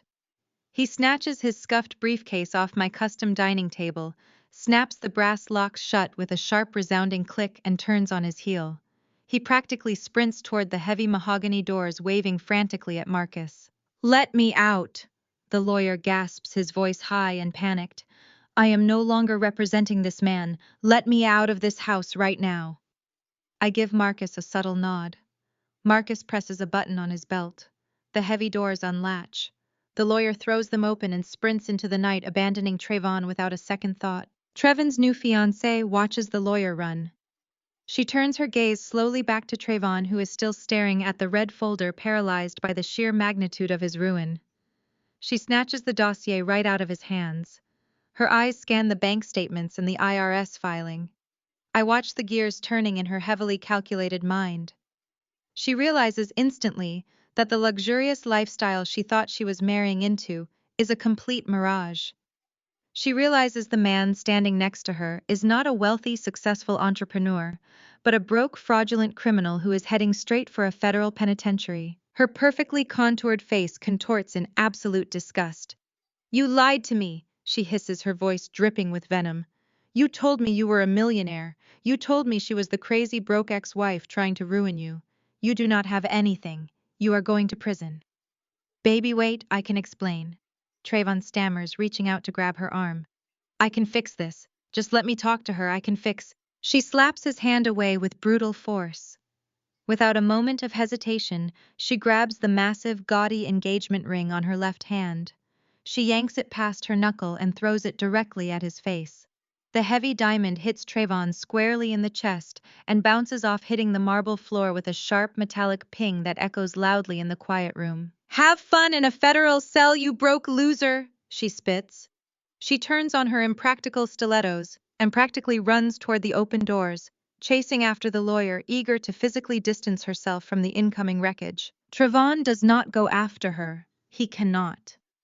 The reality of his situation has finally crushed the last remaining pillar of his ego. The man who strutted into my home 30 minutes ago, demanding my children and mocking my clothes, is entirely gone. His legs simply give out beneath him. Trayvon drops to his knees on the cold, hard marble. He looks up at me, tears streaming down his face, completely broken. He clasps his hands together, his chest heaving with desperate, pathetic sobs. "Keisha, please!" he begs, his voice echoing pitifully against the walls. "Please do not do this to me. I will drop the custody case. I will never bother you again. Please think about our past. Think about Jamal. Do not let them lock me away." He invokes the name of my dead son to save his own skin. It is the ultimate unforgivable mistake. The tiny, microscopic fraction of pity I might have held for the father of my children instantly evaporates, replaced by a cold, absolute void. I stare down at the pathetic, weeping man on my floor. I do not feel anger. I do not feel sadness. I feel absolutely nothing but the satisfying closure of a transaction. I look past him, fixing my cold gaze on the terrified faces of Vernon, Clarice, Jasmine, and Preston, who are watching Trevon's destruction in paralyzed, breathless silence. "Next," I say coldly. Trevon's pathetic wet sobs echo off the imported marble walls, but I do not spare him a single downward glance. He is a ghost to me now, a problem permanently solved. My eyes lock onto the remaining trio standing on the other side of the mahogany table. Vernon is frozen in place. Clarice is trembling uncontrollably, but Preston is desperately trying to recalibrate. He cannot allow himself to be intimidated by a black woman he has spent years treating as an intellectual inferior. Preston steps around Trevon's kneeling form, deliberately ignoring the shattered man on the floor. He squares his shoulders, adjusting the cuffs of his tailored suit jacket, puffing out his chest to fill the vacuum of masculine authority. He relies heavily on the unearned absolute arrogance of his tech bro privilege. He actually has the audacity to smirk, assuming Trevin's fall was just a lucky hit, a fluke born of a sloppy family court dispute. "You think you are smart, Keisha?" Preston asks, his tone dripping with thick, familiar condescension. He shifts his weight, adopting the exact same posture he uses to lecture me at every Thanksgiving dinner. "You hired a good private investigator to catch a deadbeat ex-husband. Congratulations. But do not confuse catching a cheap fraud with actually understanding how the real world operates. You are just a writer. You sit at a laptop and make up little stories for a living. You do not understand capital. You do not understand leverage, equity, or the real business world. You are completely out of your depth here, and playing dress up in a fancy house is not going to save you from your legal obligations." I do not blink. I do not let a single emotion cross my face. I reach down and pick up the second red leather-bound dossier. It is noticeably thicker than Trevon's. I place my hand flat on the cover and slide it across the smooth expanse of the mahogany table. It glides with a menacing whisper, stopping exactly 1 inch from Preston's fingertips. "I understand it perfectly, Preston," I say, my voice steady, dropping to a cold surgical precision. "Tell me, how is Apex Innovations doing?" Preston physically recoils. His smirk vanishes, instantly replaced by a sudden rigid confusion. Apex Innovations is his pride and joy. It is the stealth mode tech startup he has been aggressively pitching to our parents for years. The company he constantly claimed was on the verge of revolutionizing global logistics. He built his entire arrogant persona on the backing of a massive anonymous angel investor who had supposedly recognized his singular genius. "Open it," I command, my voice echoing in the cavernous space. He hesitates, his fingers trembling slightly as he flips the heavy red cover back. "You spent the last 2 years bragging about securing Series A funding from an elite anonymous venture capital firm based out of Silicon Valley," I state, projecting my voice so Jasmine and my parents hear every single devastating syllable. "You told Jasmine you were a visionary. You told Vernon you were the financial savior of this family. You looked down on my career while spending money you never earned. You built your entire life on the backing of that faceless investor." I step slightly to the left, keeping him pinned under my unwavering gaze. "I am that investor, Preston. I used a blind trust and a proxy corporate firm to inject the seed capital into Apex Innovations. I own 80% of your preferred stock. I own your proprietary algorithms. I own your patents. I own you." Preston's mouth opens and closes. He looks like a fish suffocating on dry land. He violently shakes his head, desperately trying to formulate a denial, but his eyes are frantically reading the documents in front of him. He sees my corporate entity names. He sees my signature on the master operating agreement. The reality of his absolute subordination crashes down on him. And because I own the controlling stake, I continue stepping closer to the table to deliver the fatal blow. I have absolute authority over the financial disbursement. I pulled my funding at 3:00 p.m. today. I legally froze every single operational account tied to your name. Apex Innovations is completely insolvent. Your company is dead. You cannot do that." Preston gasps, his voice cracking, the polished tech executive facade completely shattering.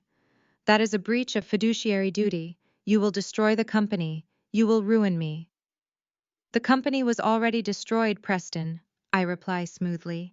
"Turn to page 4. He turns the page with shaking, uncoordinated hands. I watch the realization hit him with the force of a physical strike. "Page 4 is a detailed forensic accounting report of your corporate expenditures," I announce. "It is the undeniable itemized evidence of you embezzling investor funds to pay for Jasmine's lavish lifestyle. You used corporate seed money to lease that Mercedes SUV parked in my driveway. You used capital meant for software development to pay for your anniversary trip to the Maldives. You funneled hundreds of thousands of dollars through fake vendor invoices to fund her shopping sprees and keep up the grand illusion that you were a highly successful CEO." Jasmine lets out a choked, wet gasp. She takes a horrified step away from Clarice, staring at her husband's back, as if he has suddenly grown horns. "You did not build a tech company, Preston," I state, my voice ringing with finality. "You built a Ponzi scheme. You stole my money to buy your wife's affection and secure your seat of honor at my parents' dinner table. Listen to me, Keisha, please, Preston begs. The arrogance is entirely gone, replaced by a pathetic whining desperation. He leans over the table, his hands flat on the documents. We can work this out. I can pay it back. I was going to secure a new funding round next month. Just keep this quiet. Do not ruin my career. I will sign whatever you want. Your career ended at 3:00 p.m. I reply, my expression turned to stone. Because I did not just freeze your accounts. I sent the entire unredacted forensic report along with every single one of your forged vendor invoices directly to the Securities and Exchange Commission. You are not just facing bankruptcy, Preston. You are facing massive federal charges for wire fraud and corporate embezzlement, right on cue, as if orchestrated by the universe itself. The dead silence in the room is shattered by a harsh, violent vibration. Preston's phone starts buzzing frantically in his suit jacket pocket. The sound is loud, aggressive, and entirely unrelenting. He pulls the device out with shaking hands. The screen illuminates his terrified face. Red emergency alerts flash rapidly across the display. It is his chief financial officer, followed immediately by his lead corporate counsel, and then a barrage of automated high-priority alerts from his banking institutions. His board of directors is actively panicking. The SEC has likely already raided his downtown office. Preston stares at the flashing screen. The last remnants of color drain from his face, leaving him looking like a corpse. His knees buckle beneath him. He stumbles backward blindly, reaching for the edge of a tufted leather chair near the parlor entrance, and collapses into it. He drops his phone. The device clatters against the marble floor, still vibrating, still flashing the undeniable evidence of his total ruin. He puts his head between his knees, hyperventilating, his hands pulling at his own hair. Jasmine stares at the vibrating phone on the floor, then at her broken husband, and finally at the red dossier on the table. The reality of her situation violently registers. The luxury cars, the exotic trips, the elite status she lorded over me for years. It was all a mirage funded by stolen money, and it is all gone. She is married to a federal criminal facing years in prison. She clutches the sides of her head and lets out a piercing, hysterical scream that echoes endlessly off the 30-foot ceiling, a sound of pure, unadulterated devastation. Jasmine's high-pitched scream bounces off the marble walls and fades into a ragged, breathless gasp. She stares at Preston, who remains completely unresponsive in the leather chair, entirely consumed by the realization that his freedom has evaporated. Finding absolutely no comfort or protection in her ruined husband, Jasmine whips her head toward me. Her perfectly curated, affluent facade crumbles into dust. Her face flushes a blotchy, uneven red. The counterfeit designer bag slips from her shoulder and hits the floor with a dull thud. She points a manicured, trembling finger directly at my face, her voice vibrating with absolute, unfiltered rage. "You monster," she snarls, taking a heavy step toward the mahogany table. "You ruined my husband. You set us up. You are just jealous of me, Keisha. You have always been jealous of me, because I have a real family and a real life." I do not raise my voice. I do not match her hysterical, frantic energy. I simply look at her. I look at the woman who spent 30 years making sure I received the smallest slice of cake, the hand-me-down clothes, and the constant suffocating weight of our parents' immense disappointment. For my entire life, Jasmine's supposed perfection was the primary weapon Vernon and Clarice used to beat me down. I let out a soft, brief laugh. It is a sound of pure, unadulterated pity that echoes coldly through the grand foyer. Jealous. I repeat the word slowly, letting it hang in the chilled air of the dining room. I pick up the final red leather-bound dossier from the table, feeling the weight of its pages. Jealous of what exactly, Jasmine? Are you under the delusional impression that I am envious of a woman who has to steal from her own elderly parents just to afford a fake Birkin bag and a leased Mercedes? The air leaves Jasmine's lungs in a sharp, audible hiss. Her pointing arm drops limply to her side. I open the dossier and turn directly to page 5, sliding it across the polished wood until it stops right in front of Vernon. "Page 5, I announce, my voice ringing with total, unyielding authority. "Take a very good look at those banking details, Vernon. It is a complete, irrefutable forensic record of your personal retirement accounts for the past 3 years. You and Clarice spent the last month harassing me, demanding my signature, and telling me I was a selfish, ungrateful daughter because I would not co-sign a massive loan to bail you out of foreclosure. You told everyone at church that my negative energy and my financial failures were dragging this family down. But I am not the reason you are losing your house. I point directly at my sister, my gaze locking her in place. Jasmine is the reason you are bankrupt. Look at the wire transfers. When you gave her access to your accounts to help manage your investments, she did not put your life savings into a high-yield trust. She did not secure your retirement. She drained every single liquid asset you possessed to fund her pathetic fake lifestyle. That $50,000 deposit you thought went into Preston's startup. It went directly to a luxury travel agency to pay for their anniversary trip to the Maldives. That emergency withdrawal you made last year for home repairs, Jasmine routed it straight to her personal credit cards to pay off her boutique shopping sprees. Vernon's hands are shaking so violently, he can barely hold the thick, glossy pages of the dossier. He stares at the routing numbers, his eyes tracking the undeniable systematic flow of his life savings directly into Jasmine's checking accounts. The undeniable black and white proof is printed in stark contrast to the golden pedestal he built for her. The illusion of his highly successful, brilliant eldest daughter shatters into a million irreparable pieces. He looks up, his face a portrait of absolute devastation. Jasmine! Vernon breathes out, his voice cracking, completely stripped of its usual booming patriarchal authority. You told me the market was down. You told me the broker said we needed to wait for a correction. Jasmine stammers, physically backing away from the table, as if the documents might catch fire. The golden child is finally cornered, stripped of all her shields. Daddy, no, it is a mistake. Keisha fabricated those documents to make me look bad. She is a liar. Preston was going to pay it back with the next funding round. I swear we just needed a bridge loan to keep up appearances for the investors. She throws Preston directly under the bus, desperately trying to deflect the blame onto the man currently hyperventilating into his knees beside her. But it is entirely useless. The numbers do not lie, and the timeline of her theft is perfectly documented.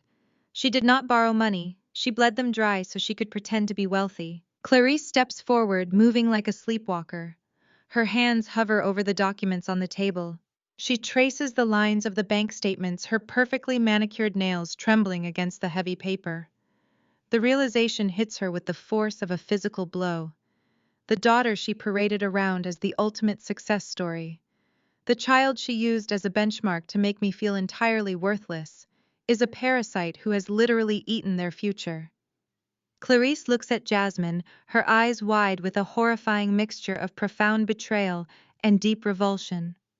All the years of protecting Jasmine, of enabling her vanity, of punishing me for simply existing, have culminated in this exact moment of total financial ruin. The crushing reality of their situation fully descends upon my mother. The sprawling suburban house is in foreclosure. Their retirement funds are completely gone. Her golden child is a thief facing federal scrutiny alongside a ruined husband. And the scapegoat, the daughter she publicly humiliated just 5 days ago, is standing in a $12 million mansion wearing a fortune in diamonds, holding the power of life and death over their future. Clara slowly turns her head away from Jasmine. She looks at me. The haughty, arrogant matriarch who demanded my total submission is completely gone, erased from existence. Her shoulders collapse inward. Tears stream freely down her face, ruining her perfect, expensive makeup. She takes a desperate, stumbling step toward me, reaching out across the mahogany table with shaking, pleading hands. Keisha, she sobs, her voice thick with pure, unadulterated desperation, entirely abandoning her pride. Please, the $150,000. The bank takes the house on Monday morning. We are losing our home. Clarice's desperate, weeping pleas echo through the grand dining room, bouncing off the imported marble and dying in the cold air. Her hands remain outstretched toward me, trembling with the weight of her impending homelessness. She is waiting for the daughter she spent 30 years tearing down to suddenly revert to her old programming. She expects me to break. She expects me to rush forward, wrap my arms around her, and promise that I will fix everything.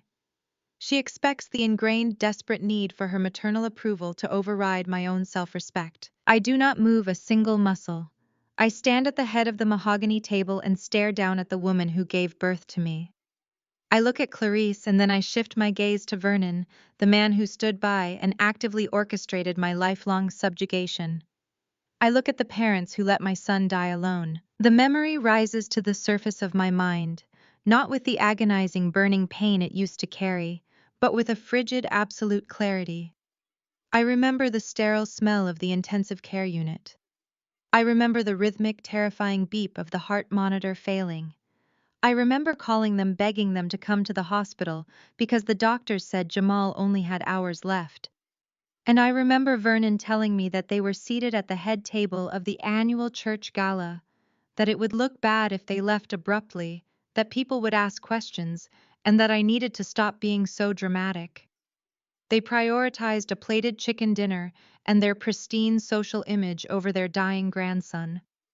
They left me to sit in that dark room and watch the light fade from Jamal's eyes completely by myself. You already lost it, I say. My voice is quiet, but it rings out with absolute devastating finality. Clarice chokes on a sob, her hands dropping to the table. She stares at me, uncomprehending. Vernon's jaw goes slack. I said you already lost it. I repeat my words sharp and methodical. The bank foreclosed on your property on Tuesday morning. There is no $150,000 grace period anymore. There is no extension. The auction happened on Wednesday afternoon behind closed doors. I reach into the inner pocket of my Alexander McQueen jacket.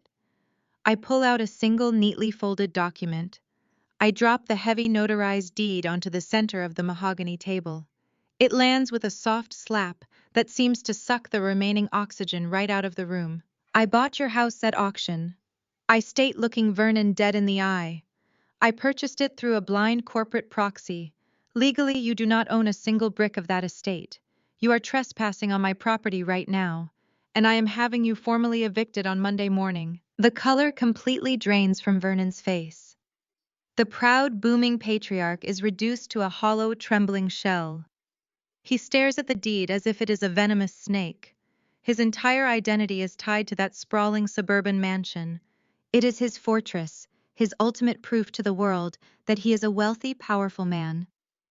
Knowing that I own it, that I hold the deed to the roof over his head, physically breaks him. His shock rapidly morphs into a frantic, chaotic denial.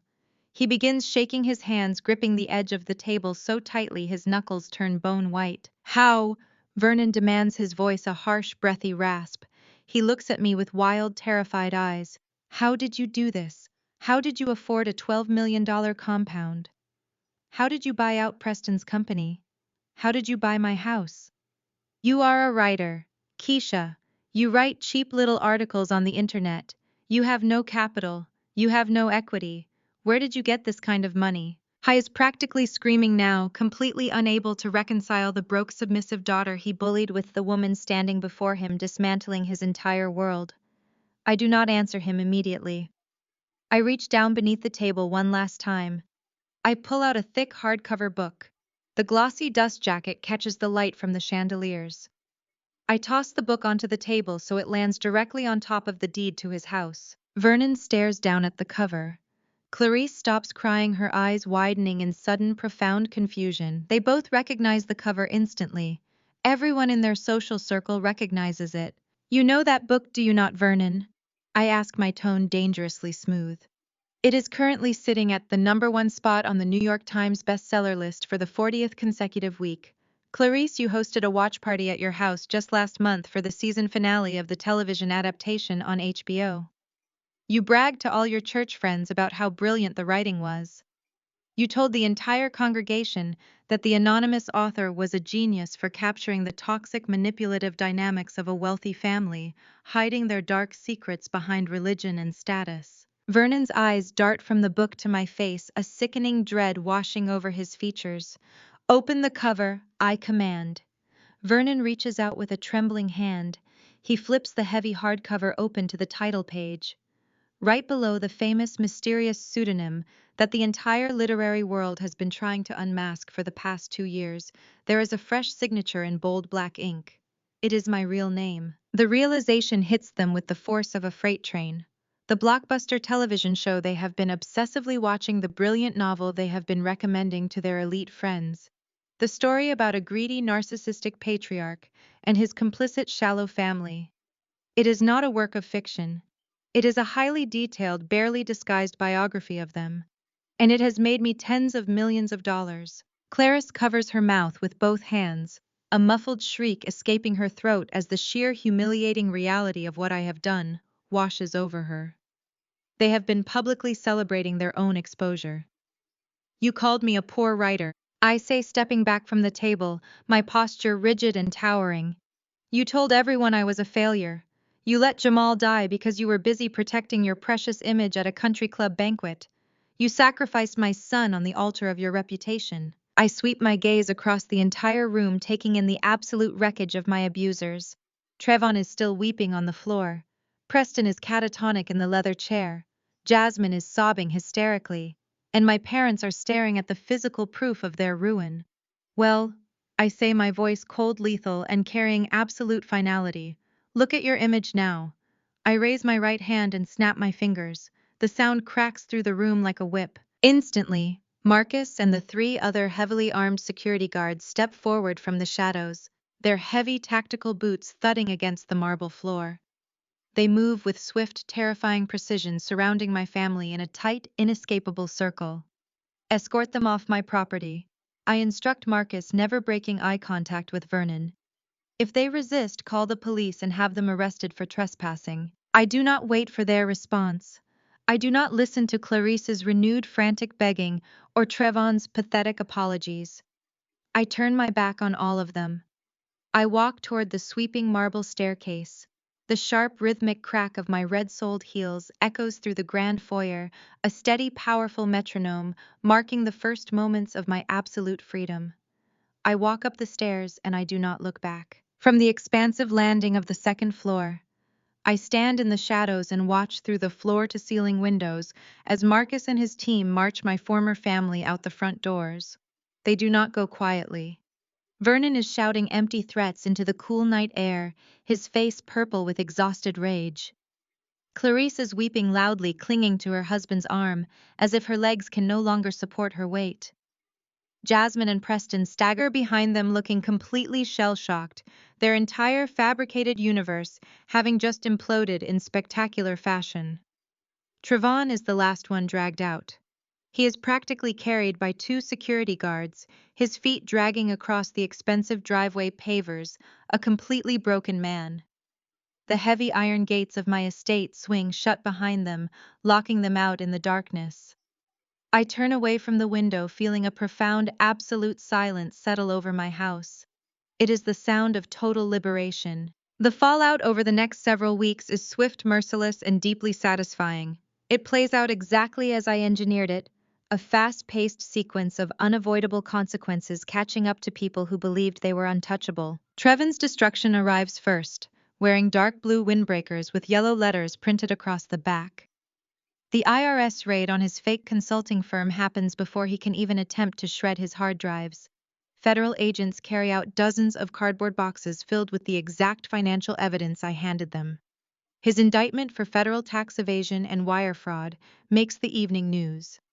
By the time our emergency family court hearing takes place, Trevon is wearing an orange jumpsuit, appearing via video link from a federal holding facility because a judge deemed him a massive flight risk. The family court judge takes exactly 5 minutes to review his federal indictment, the offshore accounts he used to hide his wealth, and his history of lying under oath about his income.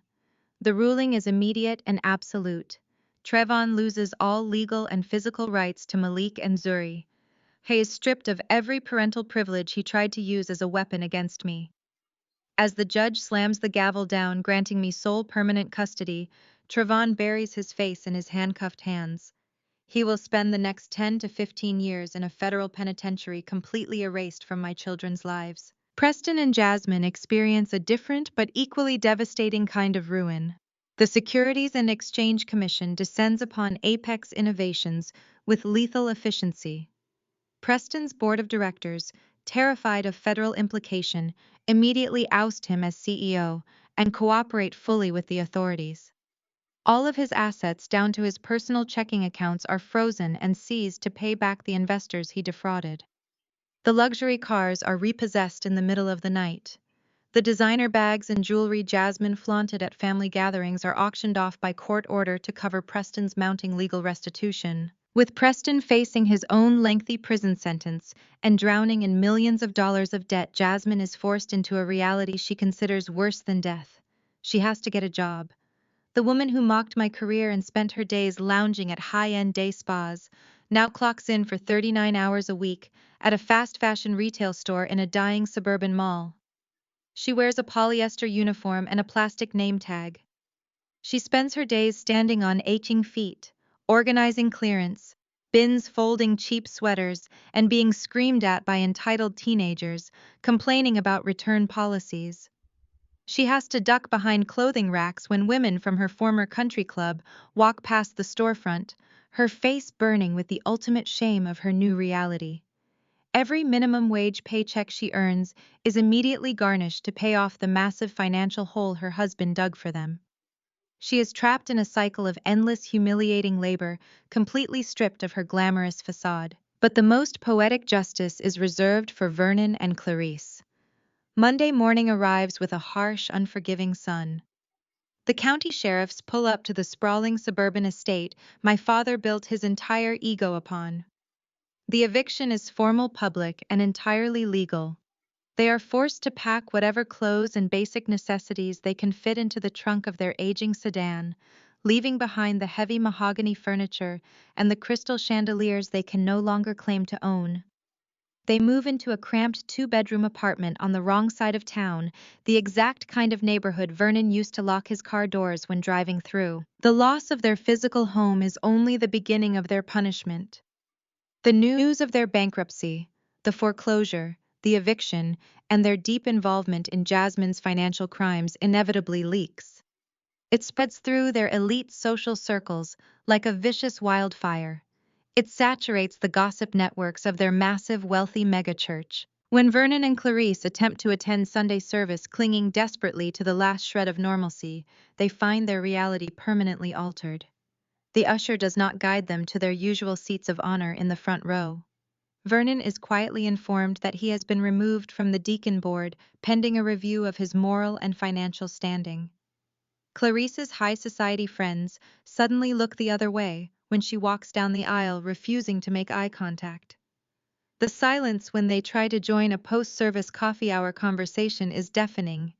Their phones, once ringing constantly with invitations to galas and dinner parties, sit entirely silent. The pastor preaches a scathing sermon on the sins of pride, greed, and deception, his eyes resting heavily on my parents the entire time.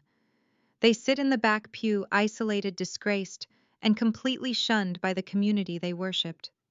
They lose the only thing they ever truly cared about, their precious, immaculate status. They are nobody. The scene shifts, the cold, harsh reality of their ruin, fading away into the bright, beautiful warmth of a sun-drenched afternoon. I am standing on the sprawling stone patio of my backyard. The air smells of blooming jasmine and fresh-cut grass. A gentle breeze rustles the leaves of the ancient oak trees lining the perimeter of my estate, casting dancing shadows across the immaculate lawn. A few yards away, the surface of my massive custom-built swimming pool sparkles like crushed diamonds under the bright blue sky. Malik and Zuri are laughing, the sound ringing out clear and joyous. Malik does a cannonball off the diving board, sending a massive wave of water crashing over his sister, who shrieks in delight and splashes him right back. They are vibrant, energetic, and completely unburdened. They are safe. They are wildly happy. They are deeply, unconditionally loved. I watch them play, holding a glass of iced lemon water in my hand. A genuine, relaxed smile spreads across my face, relaxing muscles that I did not even realize I had been clenching for the past 30 years. I feel an overwhelming, profound sense of peace. I look at the beautiful life I have built, and I realize a fundamental truth. I did not seek revenge out of malice. I did not destroy my family because I am a cruel person. I simply stopped protecting toxic people from the natural consequences of their own terrible actions. I stopped being their shock absorber. I stepped out of the way and let the heavy structures they built entirely out of lies crush them under their own weight. I used my pain, my endless nights of writing my tears, and my ultimate success to build an impenetrable fortress for the family that truly matters.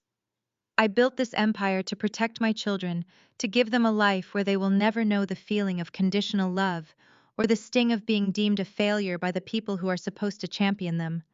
I built this for the memory of Jamal. Just last week, standing alongside the mayor and the hospital board of directors, I held a silver shovel and broke ground on a massive new construction project at the local pediatric hospital.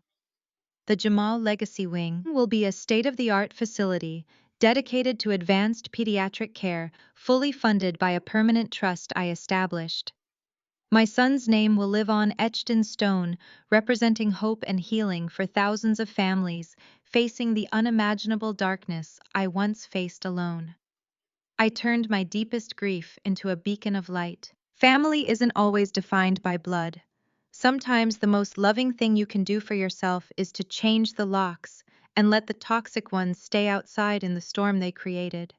Have you ever had to cut off toxic family members to protect your peace and your children? Let me know in the comments below. Don't forget to like and subscribe for more stories of surviving, thriving, and reclaiming your power. Remember, your lowest moment might just be the foundation of your greatest empire.